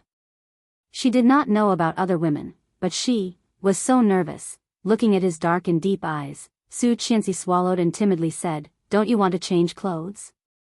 At least cover this sexy figure first. Fortunately, the Su Qianxi now was the Su Qianxi of 5 years later. If it was the Su Qianxi of 5 years ago, she would have already been drooling over him. I wanted to. But now she did not want to. There was an imperceptible sense of danger on his face, but his lips curled. You want to leave? Suppressing the restlessness in her heart, Su Qianxi nodded quickly and pushed his hand away, saying quickly, I'm going to give Mom a gift. She did not expect to be pushed away. Su Qianxi did not dare to stay any longer and ran away. He even closed the door on his way out. Li Xiqing looked at the door, narrowed his eyes, and looked at the mirror not far away. The man in the mirror had well-defined muscles and a handsome face. If it were the old Su Qianxi, at the moment he pushed her against the wall, she would have directly fought back and loudly declared, We are husband and wife, and we have to fulfill our obligations as husband and wife. But now, pretending? Wasn't his acting a little too real? But, really? How could there be such a huge change in just one night? He calmly retracted his gaze and walked toward the wardrobe. Whether it was real or fake, wouldn't they know once they tried? Su Qianxi had no idea that she had been suspected. Full of anticipation, he took out the gift. When he returned to the living room, everyone's eyes were on him. Trying to make herself look natural, she walked forward in her most generous posture. Mrs. Li looked at Su Qianxi with curiosity and gratification. At least his daughter-in-law wouldn't lose face in front of his grandfather. Chapter 16. Grandpa, this is the pen my uncle asked me to bring to you. I wish you happiness and good health. Captain Li didn't show any emotion on his face. He smiled kindly and said, I have one too. Thank your uncle for me. Since there was an order, gifts should be given from the oldest to the youngest. Su Qianxi saw his smile, and there was a trace of understanding in her beautiful eyes. This pen was not a gift from her uncle, but her own. When she was shopping with Tang Menjing, she saw it was very pretty and was persuaded by Tang Menjing to buy it. She spent more than 100,000 yuan and had not used it since. However, not long after, Tang Menjing pointed it out and accused her of being wasteful, which caused her to be despised by everyone. Now, she was going to take out the pen and lie in front of Tang Menjing. According to her understanding of Tang Menjing, hey. Tang Menjing looked surprised and said, Isn't this the pen I went with you to buy when I first came back? How did it become your uncle's? Just as she expected. With Tang Menjing's personality, she would never sit back and do nothing. However, Su Qianxi was not afraid of being exposed. What she was afraid of was that Su Qianxi would not expose her. Su Qianxi blushed and stammered. Seeing this, Tang Menjing immediately said, Maybe I remembered it wrong. It is just the packaging. It should not be the one you bought for 100,000 yuan, right? The one bought for 100,000 yuan? Hearing these words, Mrs. Li and Captain Li both frowned a little. Su Qianxi immediately shook her head. How could it be a random one? I picked it out. She quickly covered her mouth, regretting that she had let it slip. Hearing that, Tang Menjing blamed her. Su Qianxi, why did you? She stopped in the middle of her sentence, but it gave people more room for imagination. Su Qianxi had to admit that this trick worked. However, this was exactly what she wanted. Su Qianxi looked nervous and whispered, Captain Li looked at Su Qianxi and began to take the pen apart. The pitch-black fountain pen felt cold and heavy in his hand. The pen head and the pen holder were inlaid with a little diamond, but it looked very elegant and low-key. Captain Li smiled happily. You have a good eye. Did you choose this? Su Qianxi nodded with a blush and said, This design looks ordinary, but in fact, it is very exquisite, low-key and luxurious. I think it suits Grandpa very well, he flattered Captain Li without batting an eyelid, and 2 more wrinkles appeared on his face. It's just a gift. Why did you use your uncle's name? You lied in front of so many people. If I didn't know better, I would think that the Li family's daughter-in-law lacks discipline. Mrs. Tang looked disgusted. Because I know that Grandpa is a very thrifty person. If he knew that I spent so much money on a pen for him, Grandpa would not be happy. So I simply pushed it to Uncle. Anyway, he would not know. She playfully stuck out her tongue and timidly looked up at Captain Li. Grandpa, you won't be angry, right? Chapter 17. Captain Li's words reminded all the ladies of the Qipao incident. They all looked at Tang Menjing with a strange look. Tang Menjing clenched her fists and smiled. However, it was a bit forced. As if he had said that carelessly, Captain Li pretended to be displeased and said with a straight face, Don't do it again. I will accept it this time, but don't cheat your uncle in the future. Okay. Su Qianxi nodded and happened to see a tall and handsome figure walking out of the room. The first thing Li Xiqing saw when he walked out was her beautiful smile. Her slightly immature face was smiling like a flower, as if there was a layer of faint halo around her. Beautiful. That was what Li Xiqing was thinking at the moment. He looked away and walked away. Let's go. As he said that, he was already walking toward the door. Cold. So cold that it was not like he was facing his new wife. Tang Menjing let out a sigh of relief and felt a bit proud. She looked at Su Qianxi with a bit of provocation. She thought the plan last night was flawless.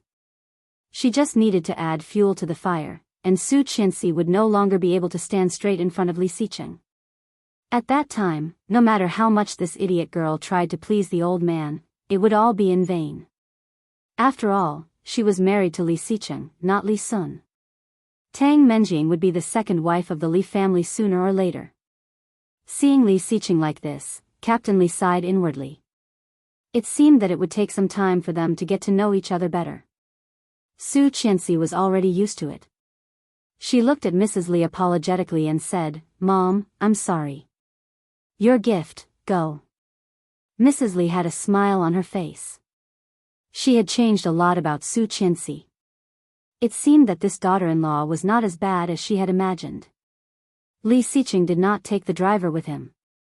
He drove straight to the door and found that Su Qianxi was already waiting for him. Glancing at her, Li Xicheng opened the door and got in. He did not say a word during the whole process. Knowing that he hated her, she did not say anything. In her previous lifetime, she could not hold back her anger because of Tang Menjing in the old house of the Li family.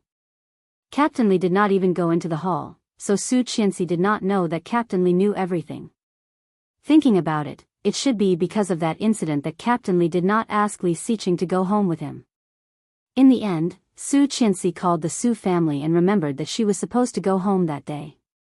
Because of this incident, her status in the Su family plummeted. Because of this, her grandfather regretted marrying the wrong granddaughter. Because of this, her uncle and aunt oppressed her crazily. Her life was getting worse day by day. After driving for about 10 minutes, she was surprised to find that he did not go directly to the Su family, but slowly stopped on a busy street. "Get out of the car." Li Xicheng was expressionless. Su Qianxi pursed her lips, a little disappointed with this result, but also expected. Even if it was his grandfather's order, he didn't really need to follow it, right? As long as he could deal with his grandfather, everything would be fine.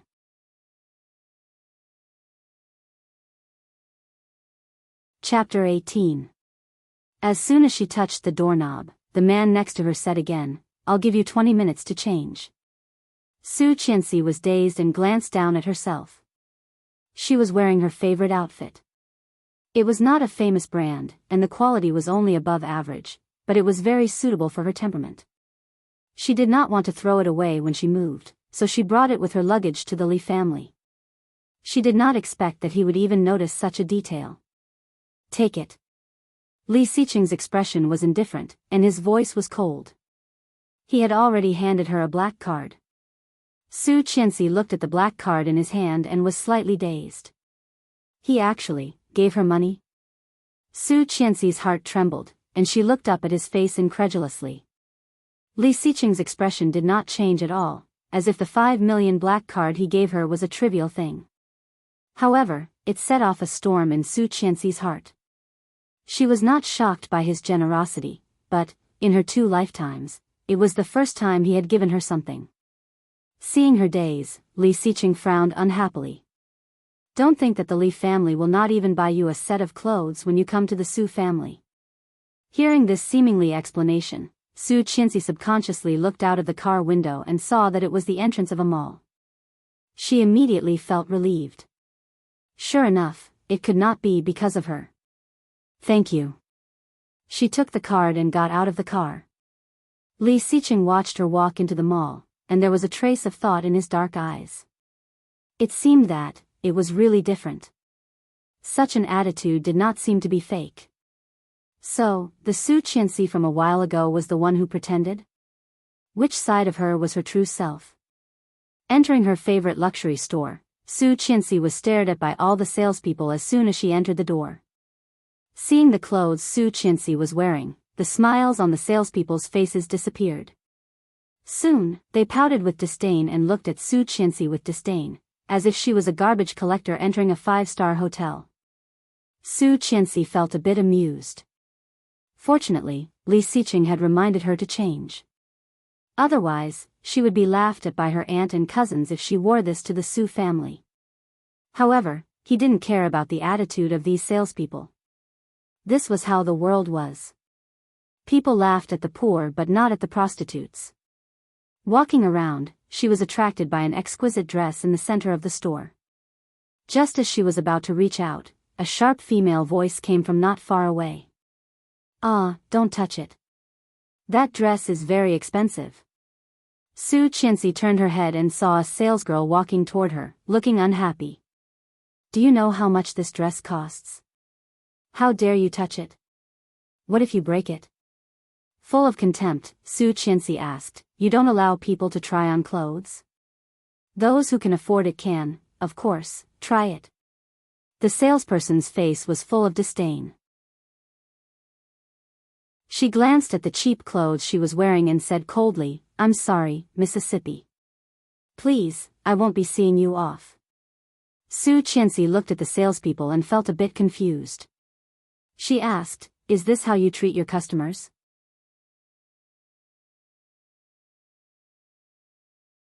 Chapter 19.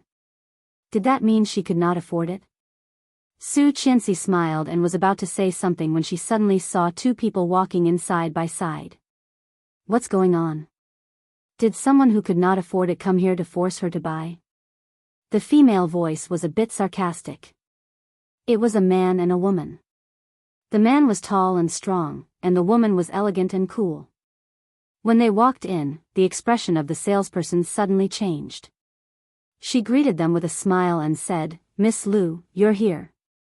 Su Qianxi also looked over and was slightly surprised. If she remembered correctly, Lu Ainan was the daughter of Mrs. Tang's younger brother, which meant she was Tang Menjing's cousin and her biggest rival in high school. Lu Ainan's family used to be very poor.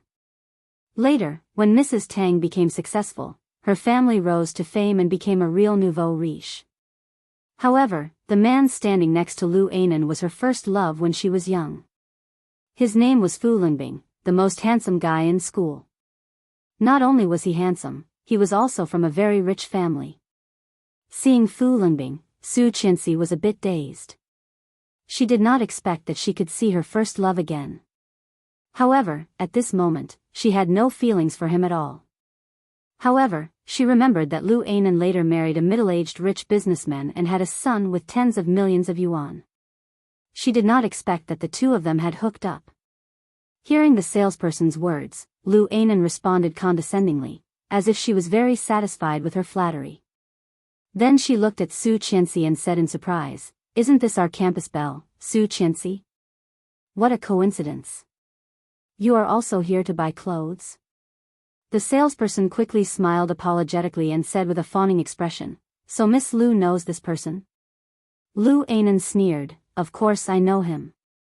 In high school, he went from a bad student to a famous university. He is very famous in our school. Am I right, Lingbing? Fu Lingbing frowned and looked at Su Qianxi in front of him. She seemed to be different from what he remembered. Su Qianxi had a straight nose, thin eyebrows, and big eyes. Her clean and soft black hair was draped over her shoulders. Her hairstyle was also very simple. Her long black hair was straight in the middle, which made her look even more delicate. Su Qianxi was the campus belle when she was in high school. At that time, she was a typical rebellious girl. Her clothes and hairstyle were all non-mainstream. Now that she had changed those styles, she was even more slim and graceful, making people unable to take their eyes off her. The salesperson heard Lu Ainan's words and looked even more impatient. She waved at Su Qianxi and said, Go. If you don't go, I will hire security. She sneered and took out her wallet from her bag. A black card quickly appeared in her hand. Is this card enough? Seeing this black card, the salesperson, who had wanted to make a few sarcastic remarks, immediately became silent. Grabbing the black card from Su Qianxi's hand, he took a closer look and exclaimed, It's real. This black card had at least 5 million yuan in it. Su Qianxi saw her look of surprise and disbelief. She looked at the dress that she liked at first sight and said, Let me try that dress. The salesperson was obviously unwilling, but she still turned around to retrieve the dress and handed it over with both hands. She took it and went into the fitting room.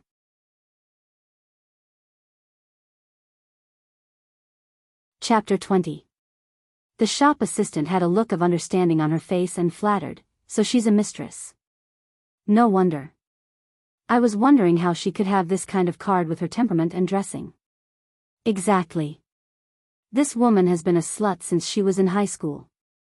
Everyone said that she had an affair with the principal. Otherwise, how could she have been admitted to a prestigious university? Lu Anan was very satisfied with her cooperation. The sound of the door opening came from the fitting room. Su Qianxi walked out of it and suddenly felt refreshed. Although Su Qianxi was beautiful, she looked like a little girl next door, young and energetic, but ordinary. Now Su Qianxi had changed into a sleeveless dress from a famous brand. The pink color made her skin look white and delicate. Her temperament suddenly changed, and she was a metamorphosed socialite. Women were born beautiful, and Su Qianxi was no exception. Looking at herself in the mirror with satisfaction, she smiled. Those salespeople felt like their eyeballs were about to pop out. It was too suitable. This dress seemed to be tailor-made for her. Not only the size, but even the temperament was very suitable. It was the first time they had seen someone wear this dress so well. Even Fu Linbing, who was used to seeing beauties, was stunned for a moment. Lu Anan saw his reaction and felt jealous. She sneered and said, "Clothes make a man. A pheasant can become a peacock with good clothes. However, a pheasant will always be a pheasant. No matter how much she dresses up, she will never become a phoenix." Su Qianxi suddenly frowned and looked at a salesperson, saying, "You really serve everyone here. Such a strong smell. Don't you think about driving her away?" Lu Anan's face darkened. She yelled, "You are the one who should leave." Su Qianxi ignored her, took her black card, and went to the cashier. Check. The salesperson was overjoyed. She did not expect to sell a dress so easily. She hurried to the cashier, but then she saw the small bag in Su Qianxi's hand. There was no logo on it, and it was so low-key that she almost did not recognize it. She exclaimed, "This is the new limited edition of Dior's runway show this year." At the same time, another salesperson also recognized it. Her pupils contracted. She said in a daze, "Is it the one that only has 10 in the world?" That surprised Lu Anan and Fu Linbing as well. There were only 10 in the world, and Su Qianxi had one in her hand. What kind of identity was that? That was not something that could be done with money. The faces of those salespeople were very interesting. Who would have thought that she actually had such a huge black card and such a hard-to-get bag when she was dressed so shabbily? These facts that were placed in front of them were like slaps on their faces. The salesperson who had just ridiculed her blushed and quietly walked over to help her swipe her card.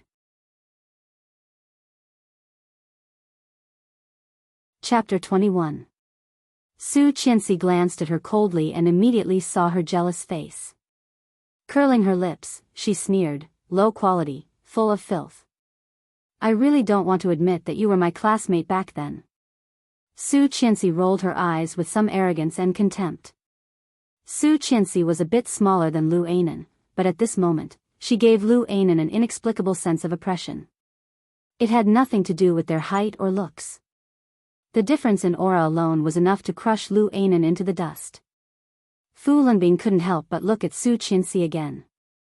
At this moment, Su Qianxi was elegant, and elegant. Compared to when she was in high school, she was a completely different person. In front of her, Lu Anan was like an ugly duckling, while Su Qianxi was a high and mighty swan. Such a huge difference made Lu Anan even angrier. Clenching her fists, she almost yelled, "I do not want to admit that someone who is willing to sleep with an old man who is older than your father is my high school classmate." Enough. Fu Linbing stopped her in time. "You are going too far."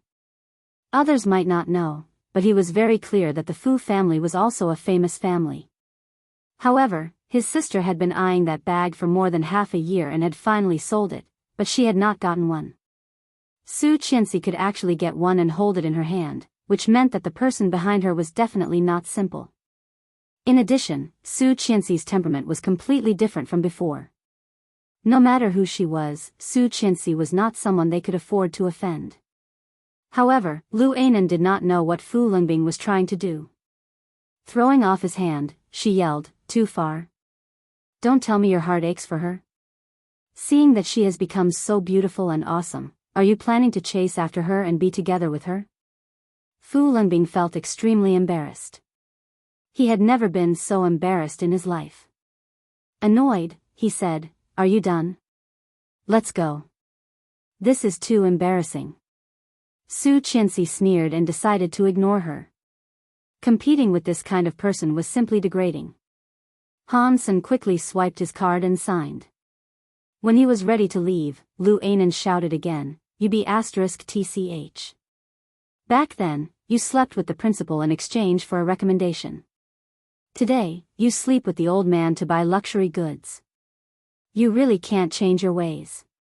More and more people came to watch, and all eyes were on her. However, Su Qianxi did not panic at all, only indifference and anger. "Lu Anan, do you know how many years you will be sentenced for defamation?" Seeing that Su Qianxi finally responded to her, Lu Anan screamed proudly, "Slander? Framing? Which one of my words is false? Back then, you were so poor that you had to borrow money for your school fees. How could you have the money to buy luxury goods? You're just a slacker. If you relied on your own abilities, how could you possibly graduate?" Hearing Lu Anan's words, everyone became curious. Such an explosive scene was something that only happened once in 100 years in this high-class shopping mall. Seeing more and more people gathered, Lu Anan's voice became louder and louder. "You were admitted to a prestigious university, but I failed the college entrance exam. Everyone knows that I got full marks in all my subjects. You must have tricked the principal and changed my grades." Su Qianxi was speechless. She was indeed a slacker. But later, under the coercion and temptation of the Su family, he worked hard and stayed up all night for more than a month in the 3rd year of high school. In the end, he collapsed and fell ill after the college entrance examination. He still didn't meet the requirements of the Su family to get into the ideal major, so he had to settle for the second best and chose the business management major of Kingstown University. Why did Lu Anan say that she had gotten it through illegal means? More and more people were watching. Some of them had recorded the scene and posted it on Weibo. Su Qianxi was not nervous at all. Looking at Lu Anan, she said frankly, "Where is the evidence? Since you are so sure, show me the evidence. I would like to see how I tricked the principal without telling myself." "Evidence? Do I need evidence?" Lu Anan sneered. "The fact that a slacker like you could get into a prestigious university is the best evidence." "Oh, really?"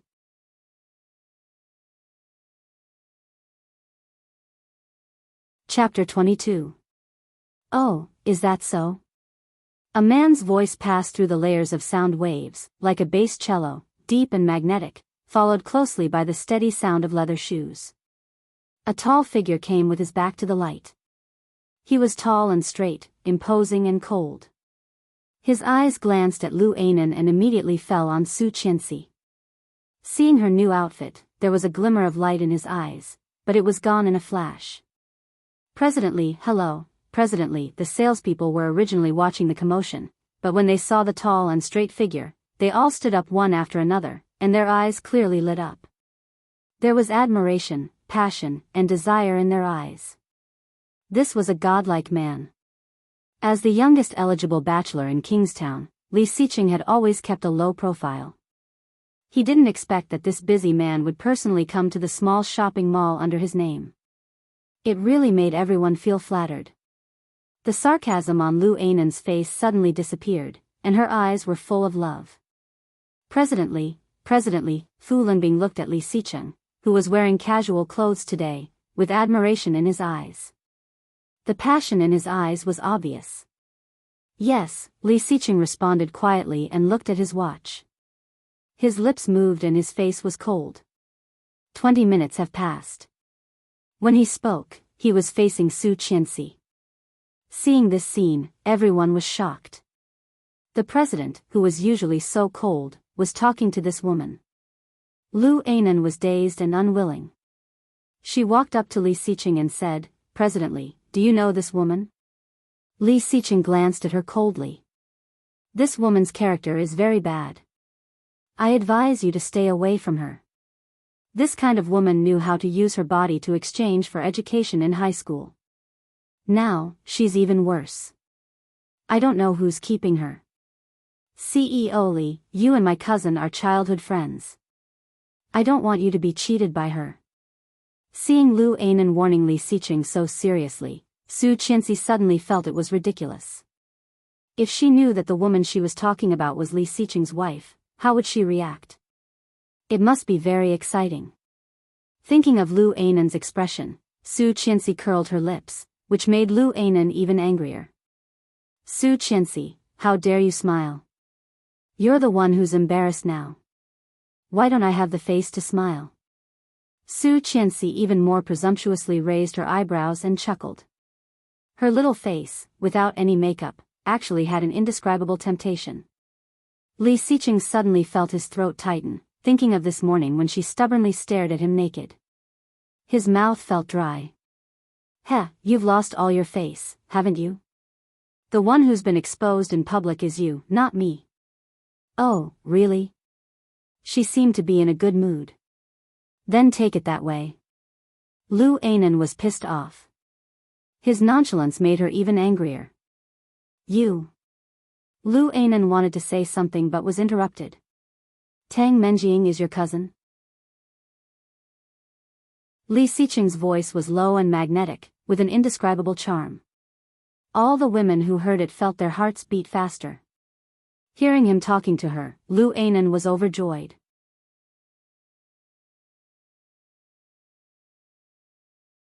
Chapter 23. Lu Ainan blushed and quickly nodded. Yes. Brotherly, we met at your birthday party last year. I was wearing. She changed the way she addressed Li Xiqing. Li Xiqing's eyes flashed with impatience as he said, Didn't she tell you that I'm married? Li Xiqing's eyes flashed with impatience. Lu Ainan was dazed and nodded. It was no secret that Li Xiqing was married. However, the wedding was very low-key. The media did not even know who his partner was. Why did he suddenly mention it? Lu Ainan could not understand this man. However, such a mysterious man was the most attractive to women. Lu Ainan was even more excited. Lu Ainan stared at him without any hesitation. This kind of gaze was so blatant that it was disgusting. Li Xiqing was already numb to this kind of look. However, he suddenly remembered that a few days ago, Su Qianxi had looked at him the same way. Only today, he finally knew what was different about her. Playing hard to get? Gazing at Su Qianxi, Li Xiqing quickly looked away. So, I do not think it is a wise choice to slander my wife in front of me. His expression was calm, as if he was narrating something that couldn't be more normal. However, his words stirred up a storm in everyone's hearts. Among them, Lu Ainan was the most shocked. She exclaimed out of reflex, How is it possible? She is your wife? Fu Lunbing was also shocked, looking at Su Qianxi incredulously. What was the Li family? The top family in Kingstown. Among the three brothers of the Li family, only Li Xiqing was in business. But which of the people who came from the Li clan was not a dragon or phoenix among men? Fu Lunbing knew how high the threshold was for such a family. Could Su Qianxi marry into the Li family? Not only Lu Ainan, even Fu Lunbing could not believe it. However, Li Xiqing had admitted it himself. What? She is the president's wife? One of the salespeople could not believe it, leaning against the cabinet. The woman who was dressed so simply was the wife of the big boss of the mall? It's Mrs. Li. One of the onlookers suddenly sighed. I knew it. That aura was extraordinary. She even sold her body to sleep with him? Ha, a woman's jealousy is really scary. That's right. He's so aggressive. I thought it was real. TSK, there are all kinds of birds in a big forest. But Mrs. Li is so beautiful. She and President Li are a match made in heaven. That's right, but is the man beside that woman the son of Fu's enterprise? Hey, it's true. Could that woman be his girlfriend? It can't be, right? His eyesight is that bad. The discussion was getting louder and louder. Fu Lunbing's face was already red, so he quietly stayed away from Lu Ainan.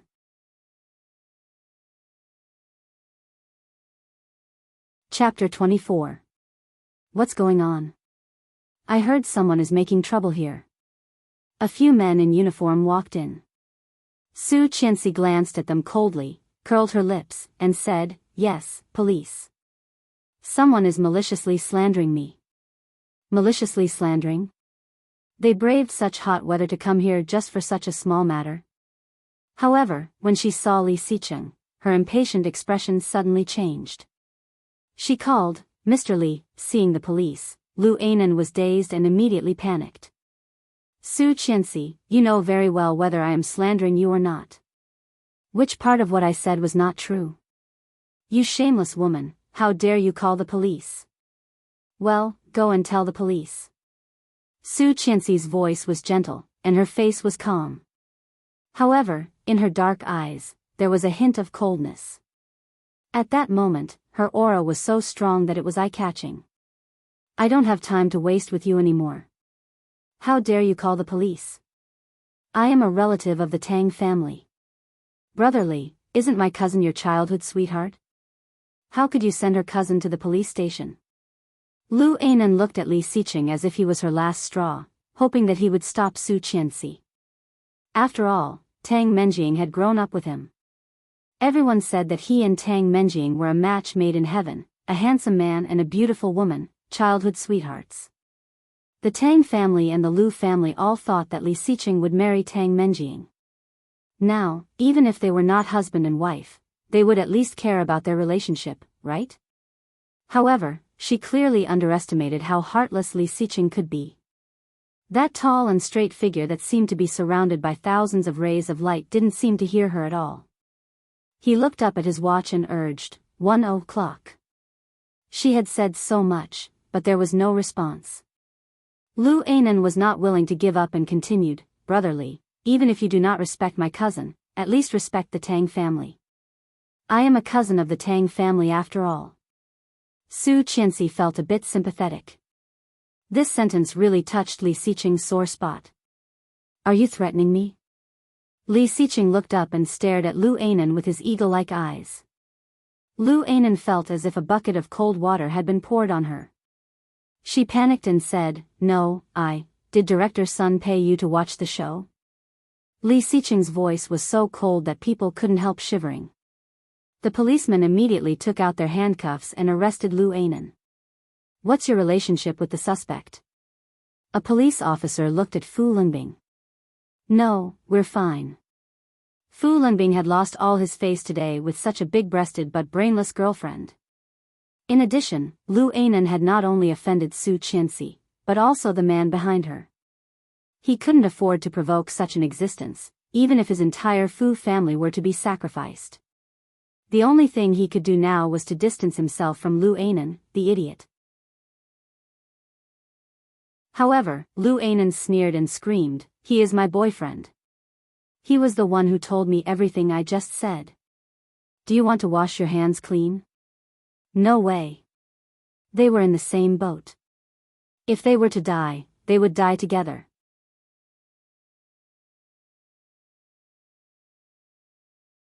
Chapter 25. Too much. Who is the one who is too much? Fu Linbing, you coward. He did not, Su Qianxi said. You asked for it, and you still have to find a scapegoat. Lu Ainan, you are such a bad person. Fu Linbing was dazed, not expecting Su Qianxi to speak up for him. He felt grateful, but at the same time, he was proud of his charm. It turned out that Su Qianxi still liked him. That was right. First love was not something that could be easily forgotten. Feeling happy, Fu Linbing looked at Su Qianxi in a different way. A policeman took a pen and wrote something down. He looked up and said, "I'll have to trouble you to come with us and take a statement." Fu Linbing nodded. It was good that he was not an accomplice. Get the surveillance video as evidence. As for the witness, you can handle it, right? Su Qianxi looked at the salesperson. No problem, absolutely no problem. Mrs. Li, rest assured. We can all testify for you. This woman is slandering you. Seeing the change of events, Lu Ainan screamed like crazy, Su Qianxi, My cousin will not let you go for what you did to me today. The Tang family will not let you go either. Okay. Su Qianxi's eyes darkened, and she stood straight. Then I will wait and see. It was just Lu Anan. Sending her to the police station was not only for revenge, but also to slap Tang Menjing in the face. She was just Tang Menjing's cousin. Su Qianxi had not only messed with her, but also made it worse. What happened today was her formal declaration of war against Tang Menjing. Offending Li Xicheng, Lu Anan's life was over. Lu Anan was soon taken away, and the crowd dispersed. Li Xicheng and Su Qianxi walked out of the mall one after the other, speechless. Wait, Su Qianxi. It was Fu Lingbing's voice. Su Qianxi turned her head and saw Fu Lingbing running up to her. Seeing her pretty face, he smiled brightly. Su Qianxi, it's been a long time. I didn't expect you to be married. Su Qianxi's eyes lit up. I did not expect you to be with Lu Anan, Han Sen said sarcastically. Fu Lingbing's face was a little awkward, but he didn't say much and went straight to the point. There will be a high school reunion on the 8th of next month. You should come too. I couldn't find you before, but I've made up for it now. High school reunion? Su Qianxi remembered that in her previous lifetime, she had also participated. The venue was in a 6-star hotel, but she was dragged there by her so-called good friend. After she went there, she was targeted by Lu Anan. She was short-tempered. Under the conspiracy of Lu Anan and Tang Menjing, it was said that she had sold her body to get a degree, that she was a sugar daddy, and that she had done plastic surgery to get a higher position.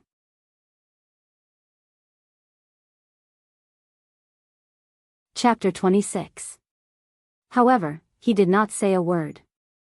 It was as if he was facing a complete stranger. Indifferent and cold. No one knew that she was the wife of the Li family. And no one believed that she had been slandered. After that party, the black hat had followed her for the rest of her life, and her reputation had been ruined for the rest of her life. Because of that, she hated Tang Menjing, but she had never hated Li Xicheng. Thinking about it now, she realized that this man was extremely heartless. Thinking of this, the lingering affection she had for him disappeared without a trace. Such a man was not someone she could control. Instead of falling for him like a fool, she might as well get away. However, she did not expect that Fu Lingbing, the host of the reunion, would invite her in person. Looking at her indifferent expression, Fu Lingbing could not understand her. He asked carefully, Su Qianxi? She looked up and curled her lips. Okay, I will be there. Fu Lingbing was overjoyed. That's settled then. I'll contact you when the time comes. As he spoke, he did not forget to look at the tall figure standing beside her. Su Qianxi was nothing. The man next to her was the one Fu Lingbing wanted. Mr. Li, if you have time, would you like to join us? Fu Lingbing couldn't help feeling nervous. Li Xicheng had a strange temper, and he was afraid that he would refuse. The man looked indifferent and responded, okay. Fu Lingbing let out a sigh of relief and was overjoyed. There was no refusal, which meant there was hope. He had to climb up this tree.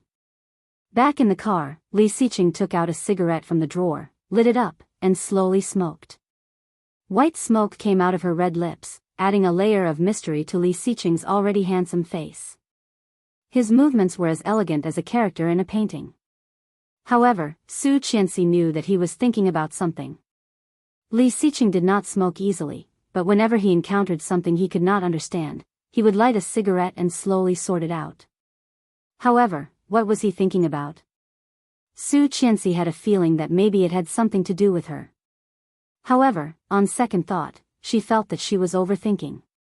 With a self-deprecating smile, she looked up and found that Li Xicheng was looking at her. His eyes were indescribably deep. Su Qianxi's heart skipped a beat. Feeling a bit scared, she asked uncertainly, "What's wrong?" Li Xicheng did not speak, but put the cigarette in his hand and slowly leaned toward Su Qianxi. Su Qianxi felt even more nervous and subconsciously shrank back. Staring at her face, he did not speak, but his eyes slowly moved from her eyes to her lips. Buzz. Her mind seemed to be bombarded by something, and her face suddenly blushed. She couldn't help thinking of a sentence. When a man looked at a woman's lips, there was only one purpose, and that was to kiss her.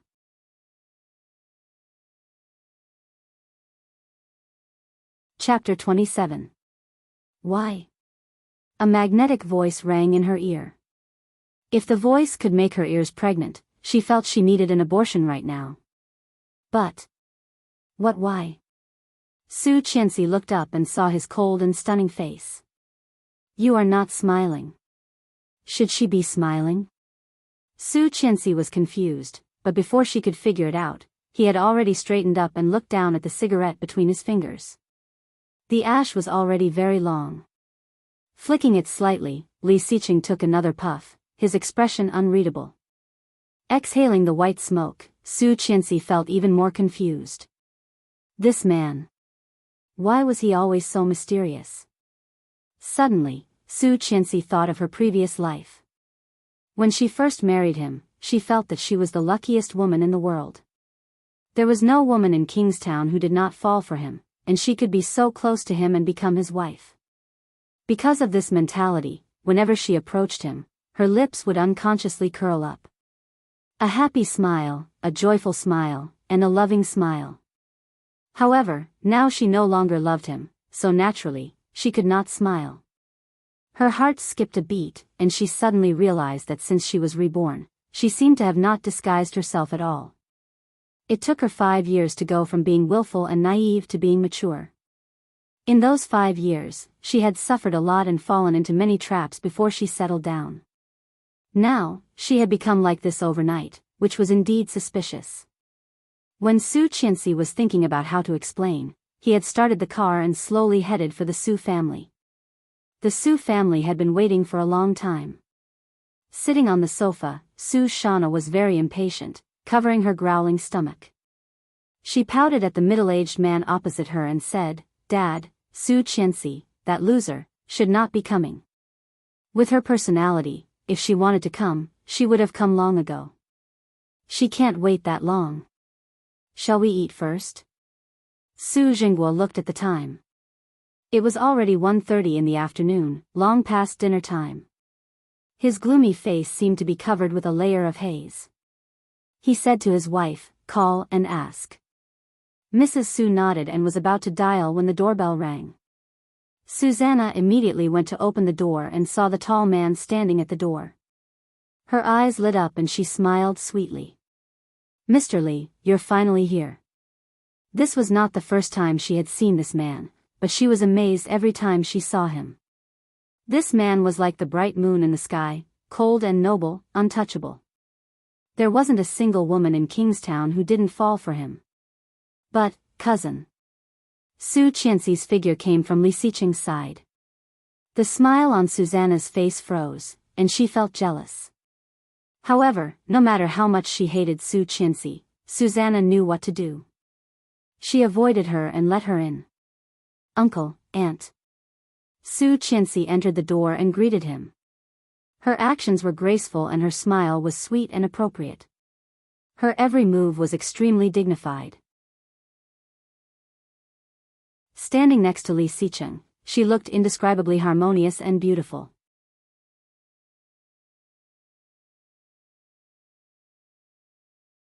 Chapter 28. Sure enough, even AB*TCH would be different when she found someone powerful. However, why did she, the legitimate daughter of the Su family, have to marry this illegitimate daughter? It was so unfair. Su Jingguo acted as if he did not hear her greeting him. He stood up and walked over to Li Xiqing with a bright smile. "Xiqing, you are here. Come, have a seat. Have you eaten?" "No." "That's great. We happen to be a bit late today. Let's eat together." Su Jingguo smiled, trying to please Li Xiqing. "Okay." Li Xiqing was a man of few words, so he just responded. However, Su Jingguo's face was a little awkward, and he forced a smile. At that time, Susanna came over with a small tray. She smiled shyly and said, Mr. Li, have some coffee. Mrs. Su also smiled and said, knowing that you like coffee, Nana went to learn how to make it. Can you help her see if she can make it?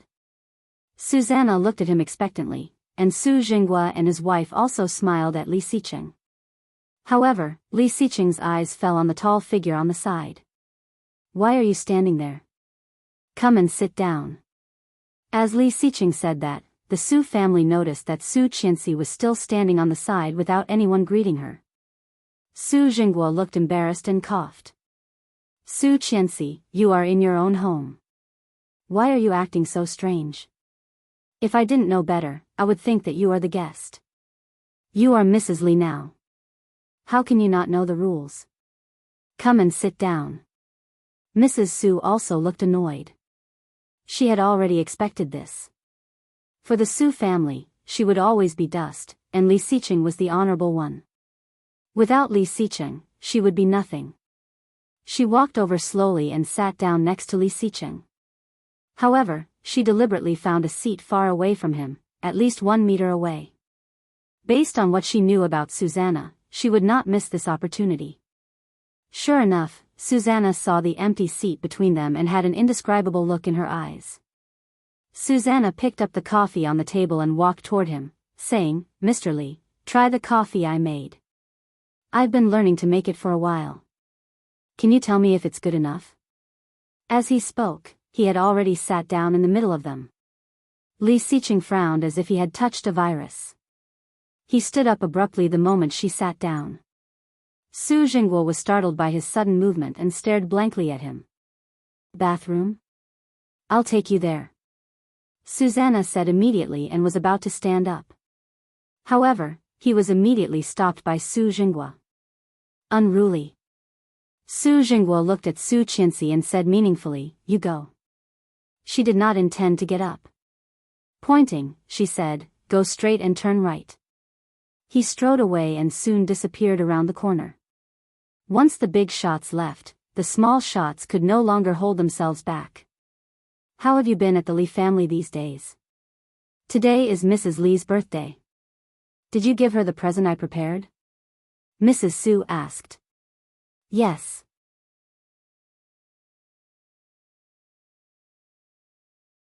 Chapter 29. No. Su Qianxi did not give them any hope. He doesn't want to touch me.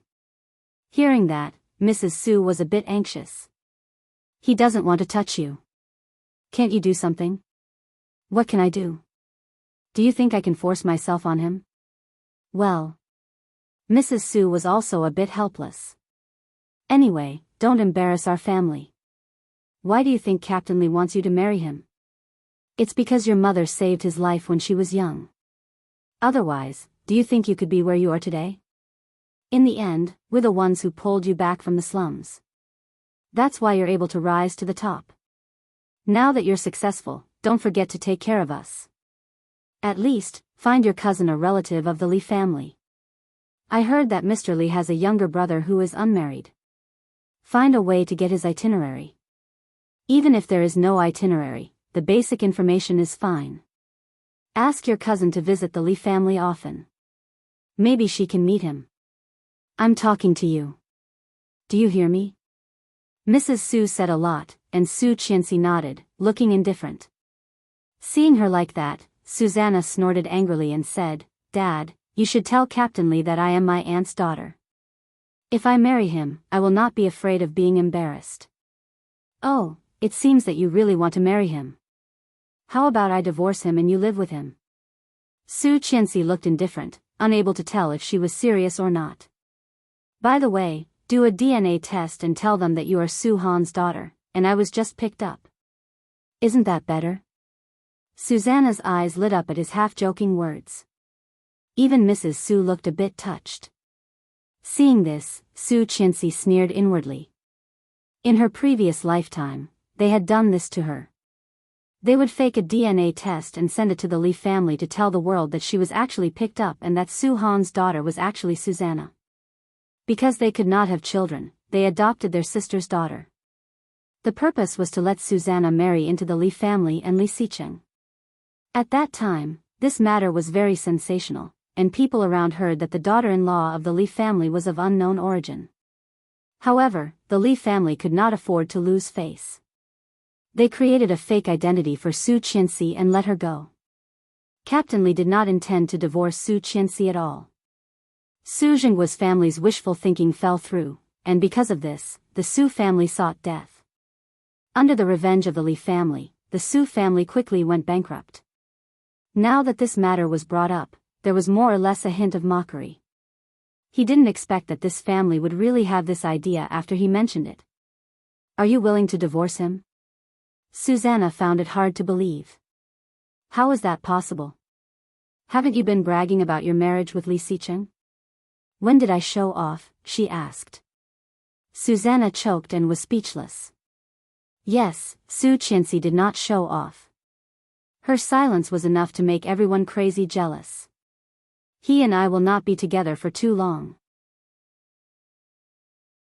Divorce is only a matter of time. Her tone was calm, as if she was talking about something trivial. Hearing her words, Su Jingguo frowned, seeming to be wondering if she was telling the truth.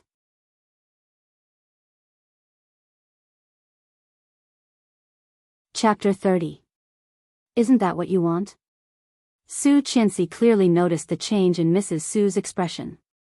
She had guessed something, but pretended not to know. Curling her lips, she said sarcastically, I will divorce Li Xicheng, marry my cousin to him, and lie that she is my mother's biological daughter. I will use my mother to save Grandpa's life to break into the Li family and take the Li family's property. Such a plan is perfect, isn't it? The more Su Jingguo listened, the more he felt it was feasible. However, he vaguely felt something was wrong. Turning around, he saw his wife winking at him. Su Jingguo had a bad feeling. Looking up, his expression changed dramatically. He slammed the table and said, What are you talking about? How can you do such a thing? As he shouted, Su Jingguo's face had become pale, staring behind Su Qianxi. Su Qianxi turned her head and seemed to be scared. She quickly turned her head back, as if she had done something wrong. However, her heart was as clear as a mirror. She had already known that Li Xicheng was behind her. She had said those words on purpose. Wasn't that what they wanted to do? She was just saying it in advance. After all, Su Qianxi had saved their family. After all, they had ended up bankrupt and ended up living on the streets, pitiful. However, Su Jingguo's family did not know that they hated Su Qianxi to the core. Su Jingguo complained inwardly. When he was about to explain, a maid came up and said, Sir, madam, the food is ready. It's ready to be served. Hearing that, Su Jingguo quickly said, Finally, let's eat. Let's go eat. Eat? Was he sure he could still eat? Su Qianxi suddenly felt like laughing. Her uncle was really hypocritical, extremely hypocritical. However, Li Xicheng clearly saw the gloat in her eyes. He immediately understood something, but he did not say it. Looking indifferent, he walked to the table under Su Jingguo's invitation. During the meal, except for Su Qianxi and Li Xicheng, the rest of the people ate nervously. Su Jingguo greeted them, but his heart was also in his throat. He had no idea how much Li Xicheng had heard. If he had only heard what Su Qianxi said, he could still say that it was her side of the story. But if he heard what the family said, then, the matter could be big or small. Su Jingguo's heart was perturbed. The meal felt like a century. After more than half an hour, he finally put down his chopsticks. Su Jingguo heaved a sigh of relief and quickly put down his chopsticks, ready to send the guest off at any time. However, a certain someone was not very cooperative. Su Qianxi slowly held her chopsticks and picked up some food on the table. Her leisurely manner was incompatible with the current atmosphere. Su Jingguo cursed his niece to death in his heart. Didn't she know that because of her words just now, the whole family was unhappy?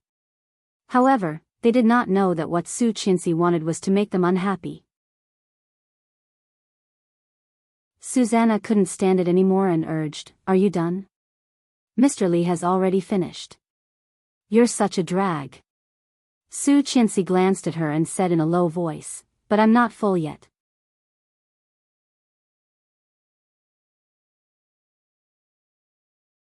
Chapter 31. Nana. Mrs. Su immediately stopped her. Susanna was not convinced, but when she saw Li Xicheng, she swallowed the words that were on the tip of her tongue. When Su Qianxi finished eating, it was more than 10 minutes later. After eating, they sat down again. The Su family chatted with each other, but Su Qianxi did not say a word about leaving. In the end, it was Li Xicheng who proposed to leave first. The Su family felt like they had been pardoned. They pretended to ask him to stay and politely sent him away. When she left, Su Qianxi could feel the murderous eyes of the Su family behind her, but she felt indescribably good. When she walked out of the house, she stopped and said, "Mr. Li." Li Xicheng raised an eyebrow and looked at her. "I still have something to do. You go back first. I will take a taxi later." "Okay," Li Xicheng responded and walked away. Su Qianxi saw him disappear around the corner and walked to the only pharmacy near the Su family's house. Entering the pharmacy, she bought an emergency contraceptive pill and took it before she left. The clerk threw away the paper cup she had used. When she looked up, there were a few $100 bills in front of her. She was taken aback for a moment before she raised her head and saw a handsome and flawless face. What pill did the girl take? The clerk was dazed. Looking at the bills, she immediately realized and looked at the box that had not been thrown away. Li Xicheng saw the words on the box, and his eyes became darker. His thin red lips were pressed into a line. Turning around, he was silent.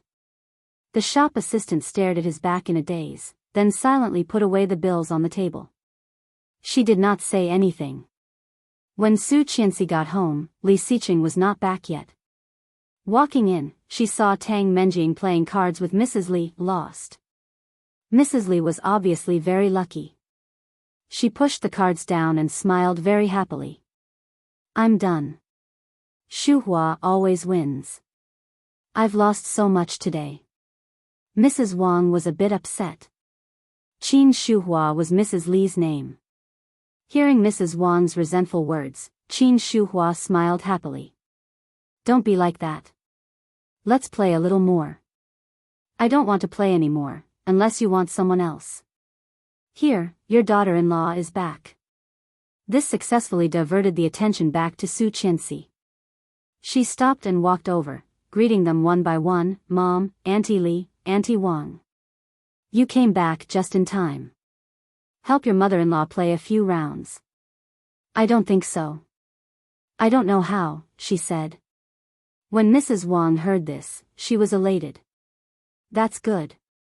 Let your mother-in-law teach you. Come and sit down. Let your daughter-in-law do the calligraphy." Qin Shuhua had indeed won too much that day. Being asked to do so, she was too embarrassed to continue. She stood up and said, "You do it."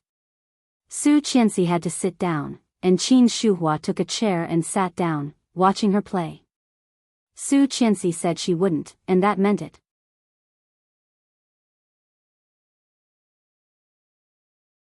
Chapter 32. When Su Qianxi said she would not, she really would not. In her previous lifetime, she had been married to the Li family for 5 years, but Mrs. Li had never liked her, let alone asked her to play mahjong with her.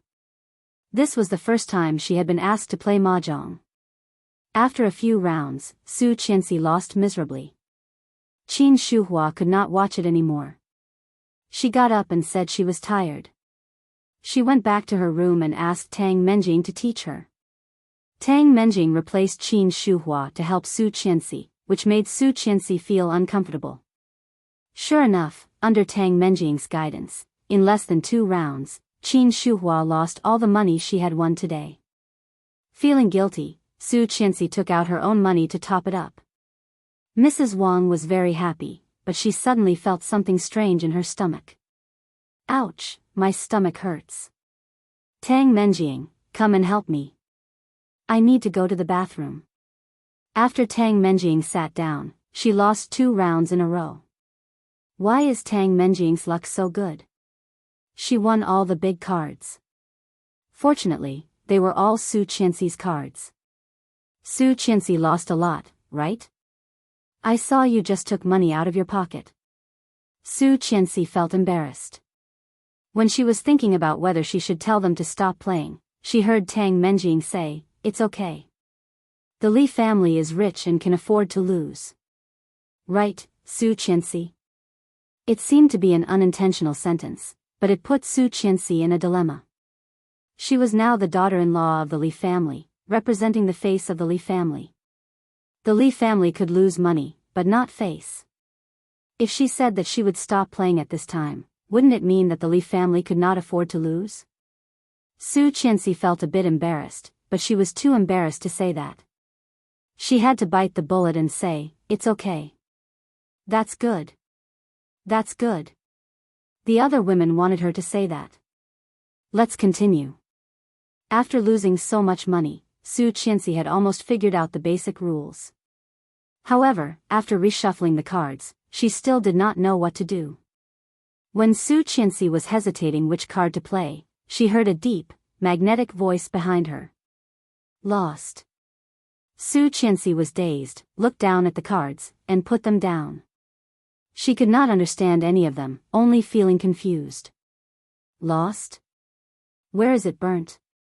At this moment, a slender and fair hand suddenly stretched out from behind. This hand was fair and strong, with distinct knuckles, slender and neat.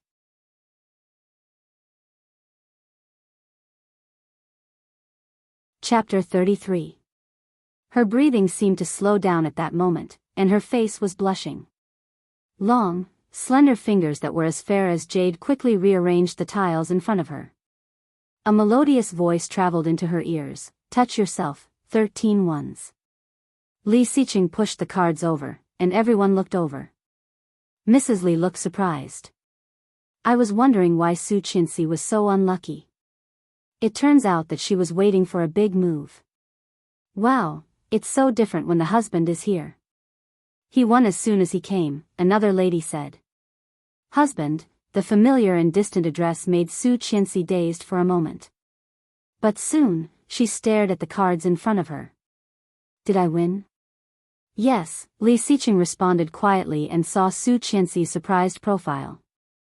Unlike Tang Menjing, Su Qianxi's face was very soft, and her skin was as smooth as porcelain. A pair of dark and bright eyes were embedded in them, sparkling with a smile. So cute.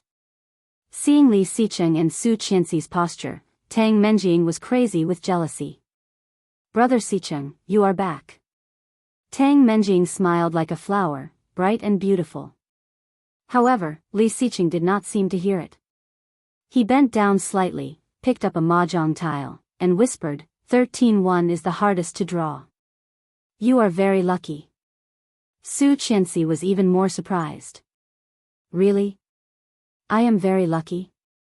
However, she quickly thought of the money in the drawer that she had lost. But I have lost all of it. How much did you lose? Su Qianxi blushed and whispered, tens of thousands. All the money in her mother-in-law's drawer added up to nearly 80,000 yuan, and the cash she had taken out of her purse, well, tens of thousands was a conservative estimate. Li Xiqing just said quietly, win it back. If Li Xiqing said he would win it back, then he could really win it back.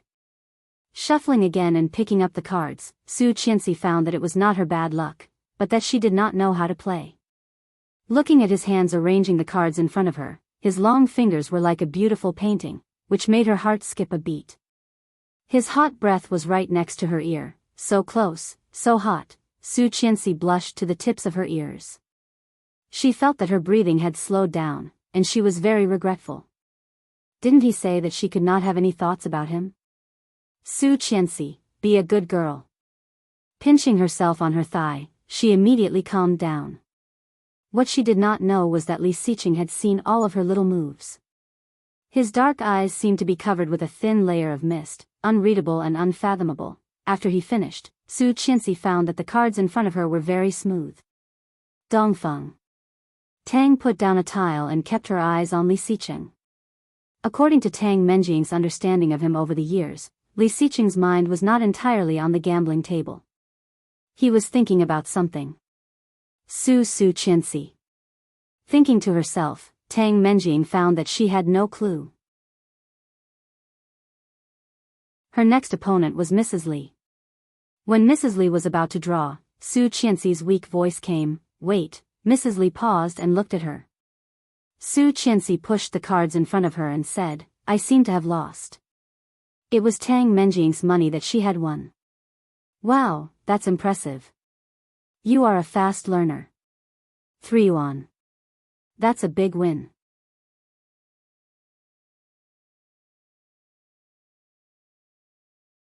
Chapter 34. She reluctantly paid, but for the next few rounds, Su Qianxi seemed to have a cheat code and kept eating burnt meat. Most importantly, it was all Tang Menjing's money. "Let's stop playing. Su Qianxi's husband has been winning since he came. Do you still want to give us a chance?" said one of the ladies. Another lady echoed, "That's right. Let's go find some calligraphy and painting to gossip." The game was soon over. Su Qianxi sorted out her cards and found that she had won more than half of the rounds. She let out a sigh of relief. At least, she did not lose too badly. After packing up, he turned around and was caught off guard by a pair of pitch-black night sky. Suddenly, they looked at each other. Su Qianxi had never seen such a pair of eyes. They were as dark as ink, but so bright that they seemed to be glowing. The sky was already dark, and the lights in the room shone on his tall and straight body, as if covering him with a layer of soft and bright holy light. Stunning. No matter how many times she looked at him, it was hard for her to look away from his face and eyes. However, at this moment, she suddenly remembered the last words her mother had left her before she died: "Su Qianxi and dogs are not allowed in." Her heart trembled at this moment. Su Qianxi looked away in a hurry, turned around, and said quickly, "I'll take it to Mom." As he spoke, he walked away. Li Xiqing looked at her back as she ran away. There was a dim light in his eyes that could not be seen or understood. Mrs. Li never liked to have a big party on her birthday. It was just a gathering with a few friends to play cards and chat. After accompanying Mrs. Li to see off a few rich ladies, Su Qianxi felt she was about to pass out. When she returned to the room, she immediately went to the bathroom. Without the cover of clothes, the mottled marks on her neck and collarbone were crazily squeezed into her mind along with the memory of last night. There seemed to be a slight pain in her lower body. Su Qianxi stood under the shower head, trying to wash off the marks on her neck. However, even when she had rubbed her skin, the marks did not fade. In her previous lifetime, these marks were taken as conclusive evidence that she had drugged Li Xiqing. Li Xiqing treated her like a virus and slept in the guest room of the old house, unwilling to share a room with her. The next day, they hurriedly returned to their villa and began their separate life. And it was all part of Tang Menjing's plan. She had been fooled by Su Qianxi without realizing it. She had even accepted her help, trying to please Li Xiqing and win back his heart. However, she did not know that every time Tang Menjing gave her a plan, she was stepping on Li Xiqing's bottom line. It was like a snowball. As time went by, Li Xiqing's misunderstanding of her deepened. When she knew the truth, things had already reached the point of no return. Taking a deep breath, she dried herself, but found that she seemed to have forgotten to bring her clothes. Scolding herself for being muddle-headed, she reached out to grab some old clothes to cover her body, opened the door and walked out. Although Li Xiqing was not there, she felt awkward without anything to cover her body. But just as she opened the bathroom door, she heard a faint sound. She paused and immediately became vigilant. Someone was there.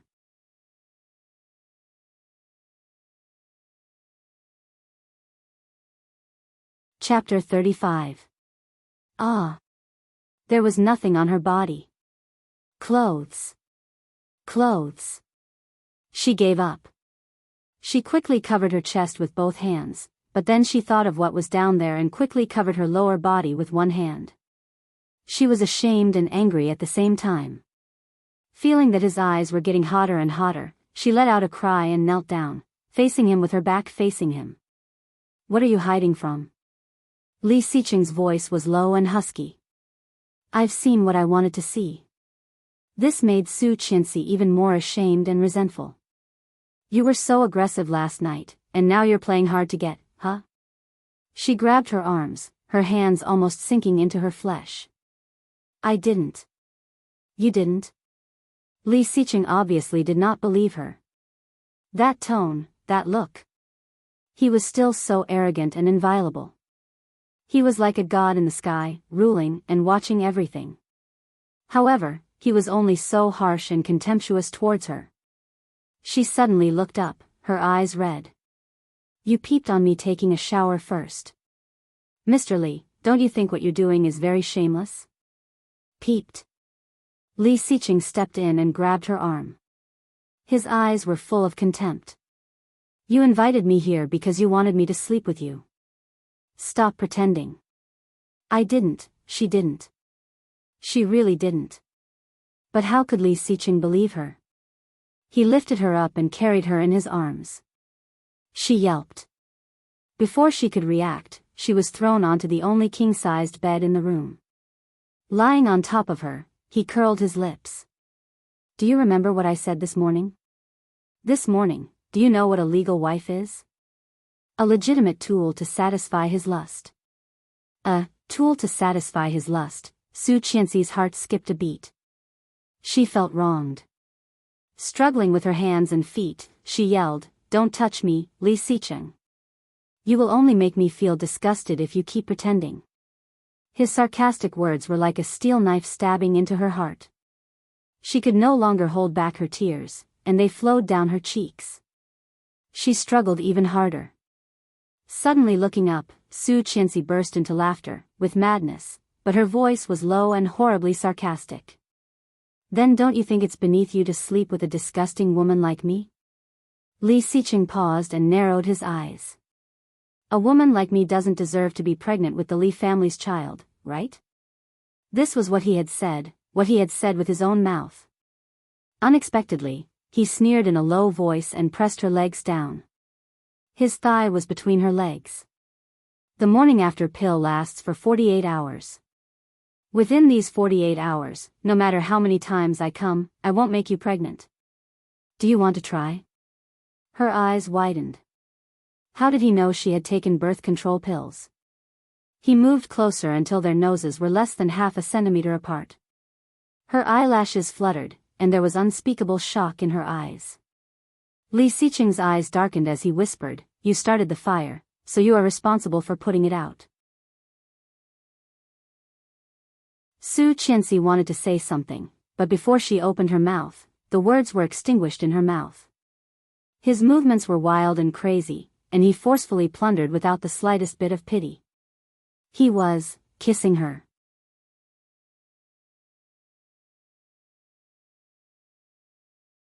Chapter 36.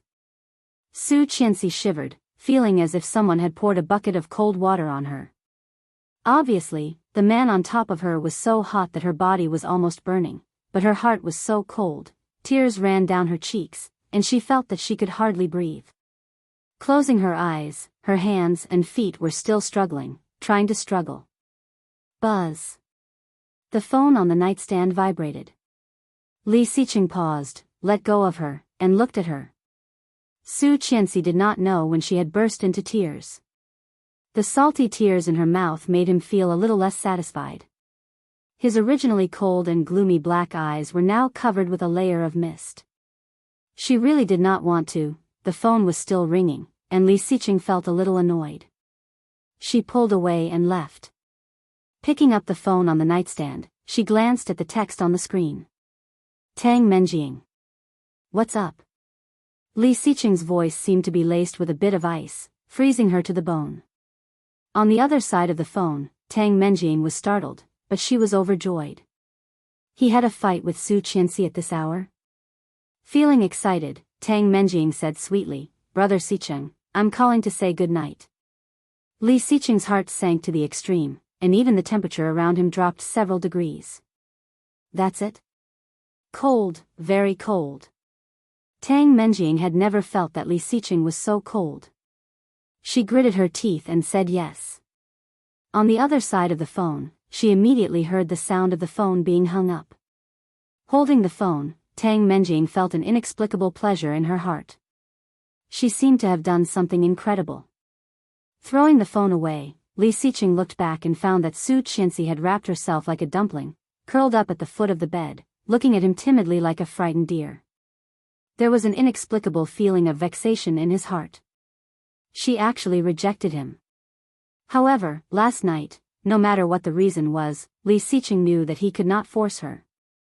He thought she was playing hard to get, but at this moment, he was not that stupid to do that.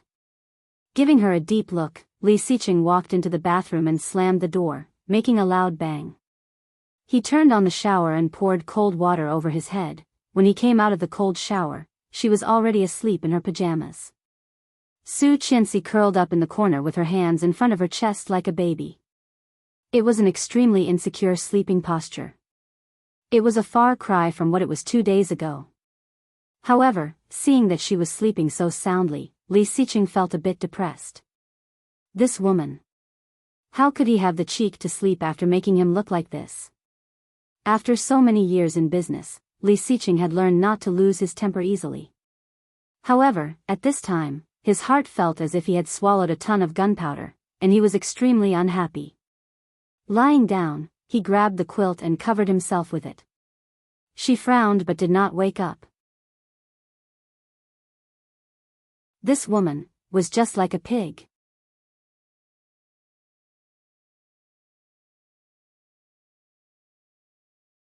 Chapter 37. In the middle of the night, Li Xiqing was woken up by Su Qianxi's voice. He had always been a light sleeper. Hearing her voice, he immediately opened his eyes. Li Xiqing. Frowning, Li Xiqing turned around and looked at her. Su Qianxi curled up into a ball, clutching the sheets under her. Sweating, her eyes were closed, but her breathing was rapid. It's not me, not me. I didn't drug her, I didn't set the fire, I didn't kill her, not me, not. In the dream, Tang Menjing held Li Xiqing in her arms, smiling proudly and yelling at him, I will replace you and become Mrs. Li. Su Qianxi, go to hell. Go to hell. And Li Xiqing stood beside her coldly, saying coldly, Su Qianxi and the dog are not allowed to enter.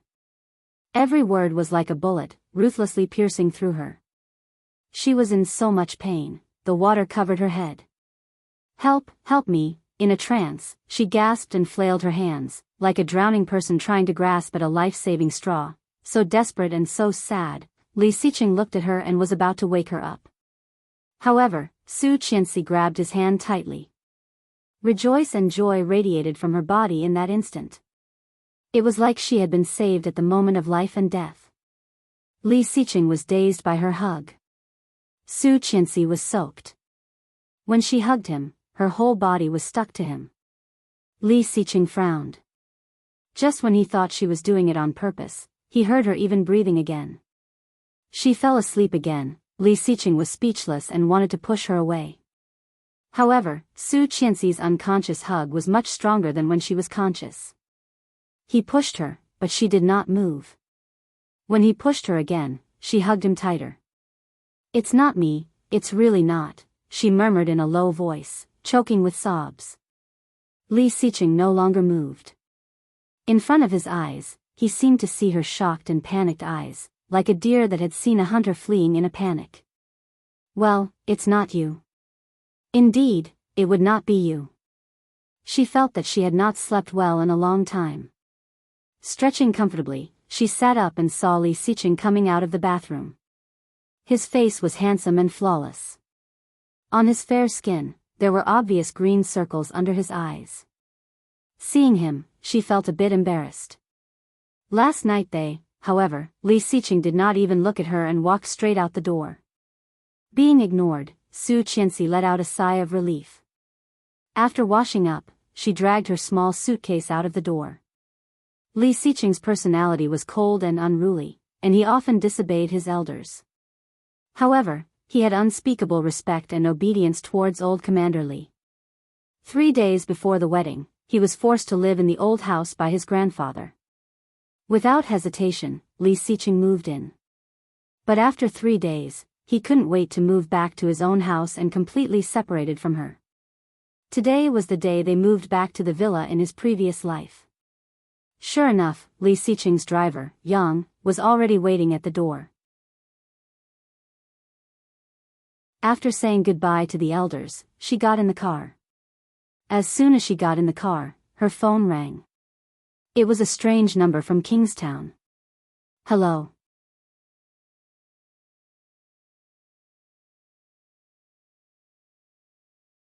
Chapter 38. He did not call her Miss Su, but Mrs. Li. Su Qianxi was a bit surprised. She had thought that Lu Ainan would be bailed out as soon as she went in. She did not expect that Li Xiqing was already so influential. Curling her lips, she narrowed her eyes and said, I will ask my lawyer to go over. Libel, you can deal with it however you want.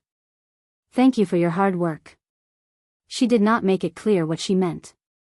However, the police were not stupid and immediately understood what she meant. Thank you, Mrs. Li. Less than 10 minutes after she hung up, another call came in. The familiar name flashed. It was Tang Menjing. She was coming. Su Qianxi took the call and leaned back in the chair, looking at the scenery outside the window without saying anything. Su Qianxi, what do you mean by this?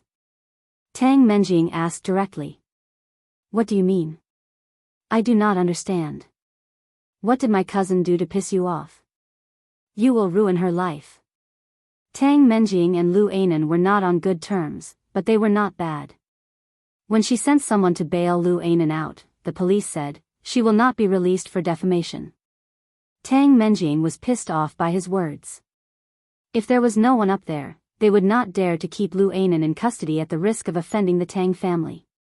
Li Xiqing had never cared about such things, so the first thing she thought of was Su Qianxi. Su Qianxi chuckled and asked, when you drugged me, why did you not think that you would ruin my life as well?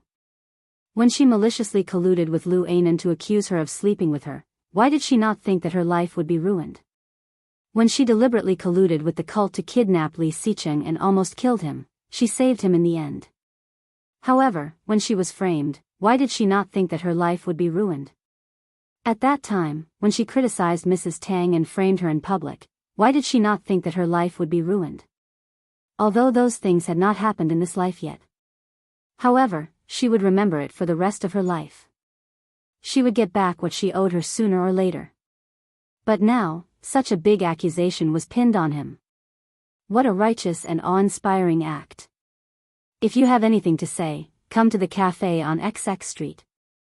I also have something to ask you. Tang Menjing said and hung up the phone.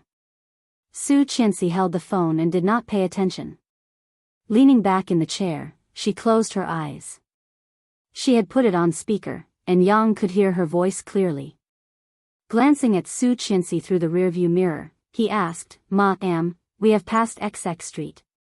Do we need to turn around?" She opened her eyes and smiled mysteriously.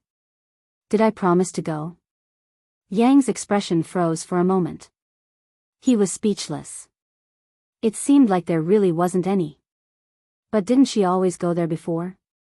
Miss Tang was Mr. Li's childhood sweetheart.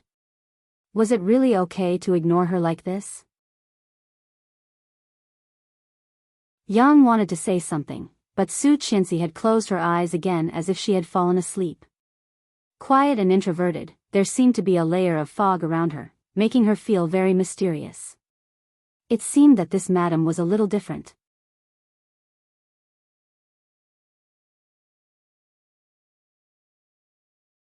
Chapter 39. What happened to Lu Ainan was not a big deal, but it was not a small deal either. The video that was recorded yesterday quickly went viral after it was posted on Weibo.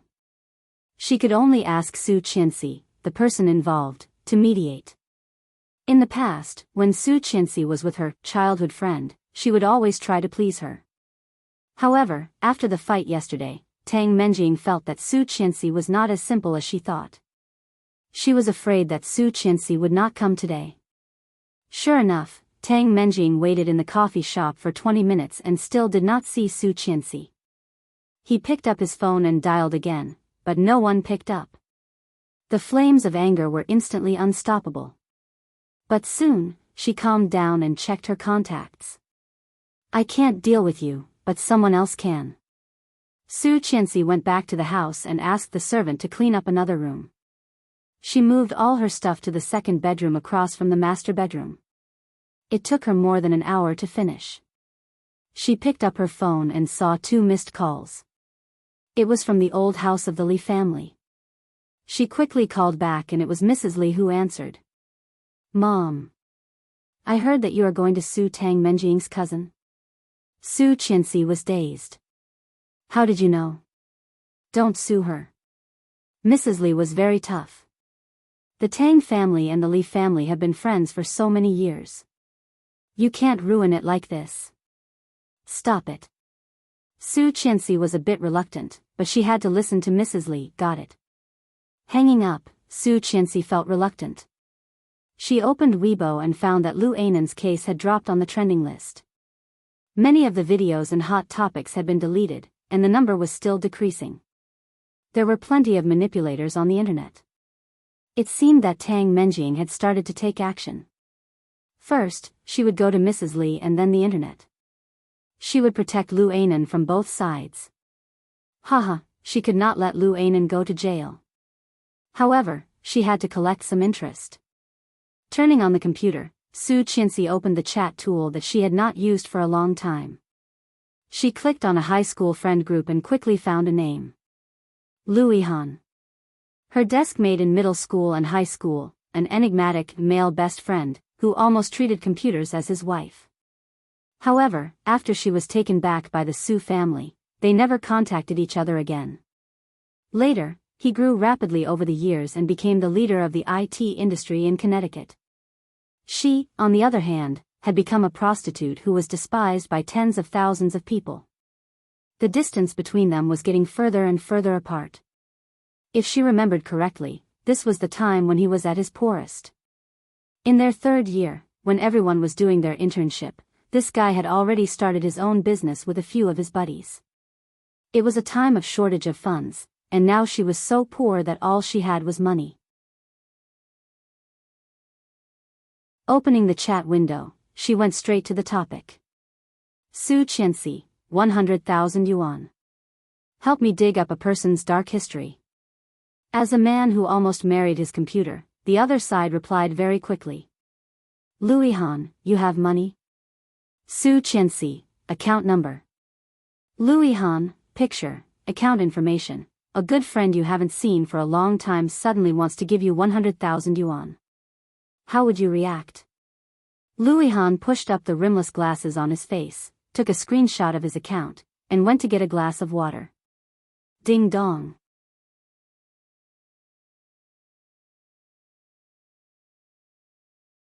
Chapter 40. Kingstown Bank, 100,000,000 yuan was transferred to your account on July 10, 2016. Balance, Lu Yihan's brain suddenly buzzed. Lu Yihan was stunned, but then he screamed and quickly took a few tissues to wipe the computer, feeling distressed. Su Qianxi, did you get it? Lu Yihan, got it. Lu Yihan, did you make a fortune? Aren't you still in your junior year? Where did you get so much money? Lu Yihan, I heard that you married Li Xicheng. Is it true? Is the woman in the video really you? Lu Yihan, interesting. Whose dark history are you going to dig up? Let's see if I can dig up all 18 generations of her ancestors. Seeing Lu Yihan's words, Su Qianxi couldn't help chuckling. This guy really had not changed at all. Her slender fingers quickly jumped on the keyboard and the message was quickly sent. Su Qianxi, Lu Ainan. Seeing the 3 words, Lu Yihan shook his head and sent an okay gesture. Lu Yihan, I took her money and helped her out. Don't worry. I will do it. Su Qianxi, thank you.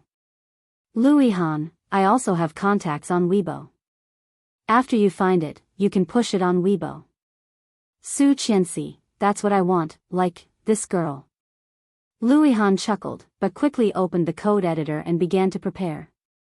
When Su Qianxi closed the chat window and was about to turn off the computer, a message suddenly popped up.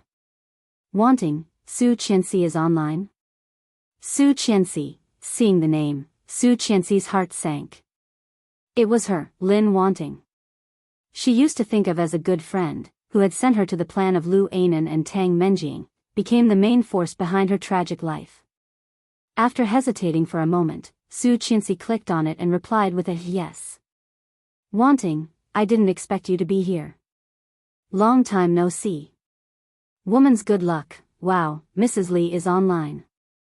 Through the screen, Su Qianxi could feel the jealousy in the sentence. Qianqian Junzi, Mrs. Li? What kind of joke is that? Woman's good luck, she married the richest man in Kingstown. Don't you know? Didn't you see the video from yesterday? She had sent Lu Ainan to the police station. Qianqian Junzi, no way. They are classmates after all. How much hatred do they have? Wanting, don't blame Su Qianxi. I've seen the video. Indeed, and went too far, woman's good spirit, Lin Wanting, aren't you Lu Ainan's good friend? Why are you speaking up for her? Now that she has become Mrs. Li, you want to suck up to her, right? Chaos. In high school, these people had been at odds with her. Now, their words were even sharper. She decided to ignore them. Exiting the account, she opened a document and began to type. More than an hour later, the editing was completed. Each of the 30 clauses was clear and concise. Stretching, she looked at the terms, and her eyes dimmed. Even if she did not make the first move, Li Xiqing would make these rules to restrain her. Rather than passively accepting it, it was better to take the initiative. However, Li Xiqing's contract was for 5 years, while hers was for 1 year. Now, everything was ready except for the lawyer's seal.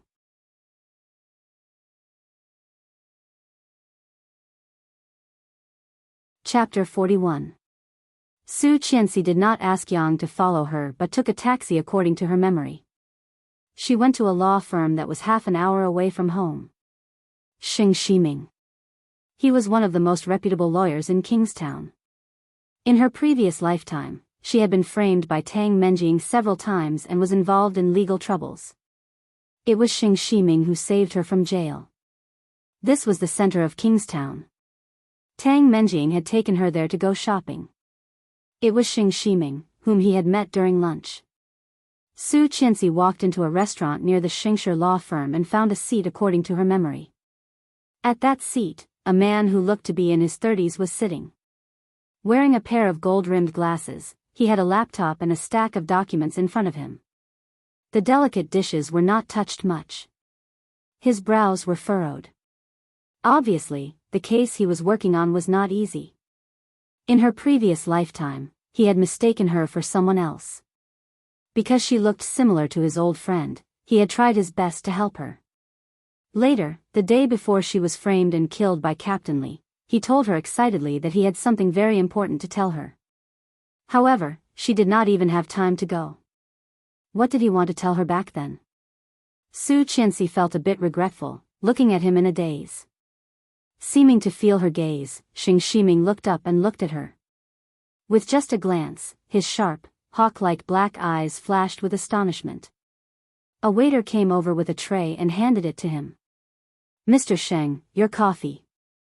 Xing Shiming subconsciously wanted to take it, but he withdrew his hand because of the scorching heat. The coffee cup was knocked over, and the liquid spilled all over the floor. The waiter paled. Sir, are you okay? Xing Shiming shook his head. Enduring the burn, he hurriedly wiped his dirty suit in embarrassment. Subconsciously, he looked in the direction of the girl. But just as he was distracted, the girl who was originally standing there had disappeared without a trace. Was it an illusion? Xing Shiming felt an indescribable regret in his heart. He withdrew his gaze sulkily, but when he turned his head, he saw a slim figure sitting in front of him. This girl had starry eyes, delicate eyebrows, delicate skin, and a small face. At first glance, she was exactly the same as that person in his memory. However, upon closer inspection, there was an obvious difference. In his memory, that person was as elegant as an orchid, beautiful and radiant. The girl in front of him seemed to be smiling, but there was a faint coldness in the depths of her eyes. It was a coldness that reached the depths of her soul. Even her facial features were more exquisite and distinct than the woman in his memory. However, even though Xing Shiming had noticed the difference, he was still stunned. Su Qianxi looked at the middle-aged man in front of her with a smile. After all, this was their first meeting. Looking at her smile, Xing Shiming couldn't help but associate her with the beautiful figure in the depths of his mind. Yes. Too similar. Xing Shiming could not hide the excitement in his heart.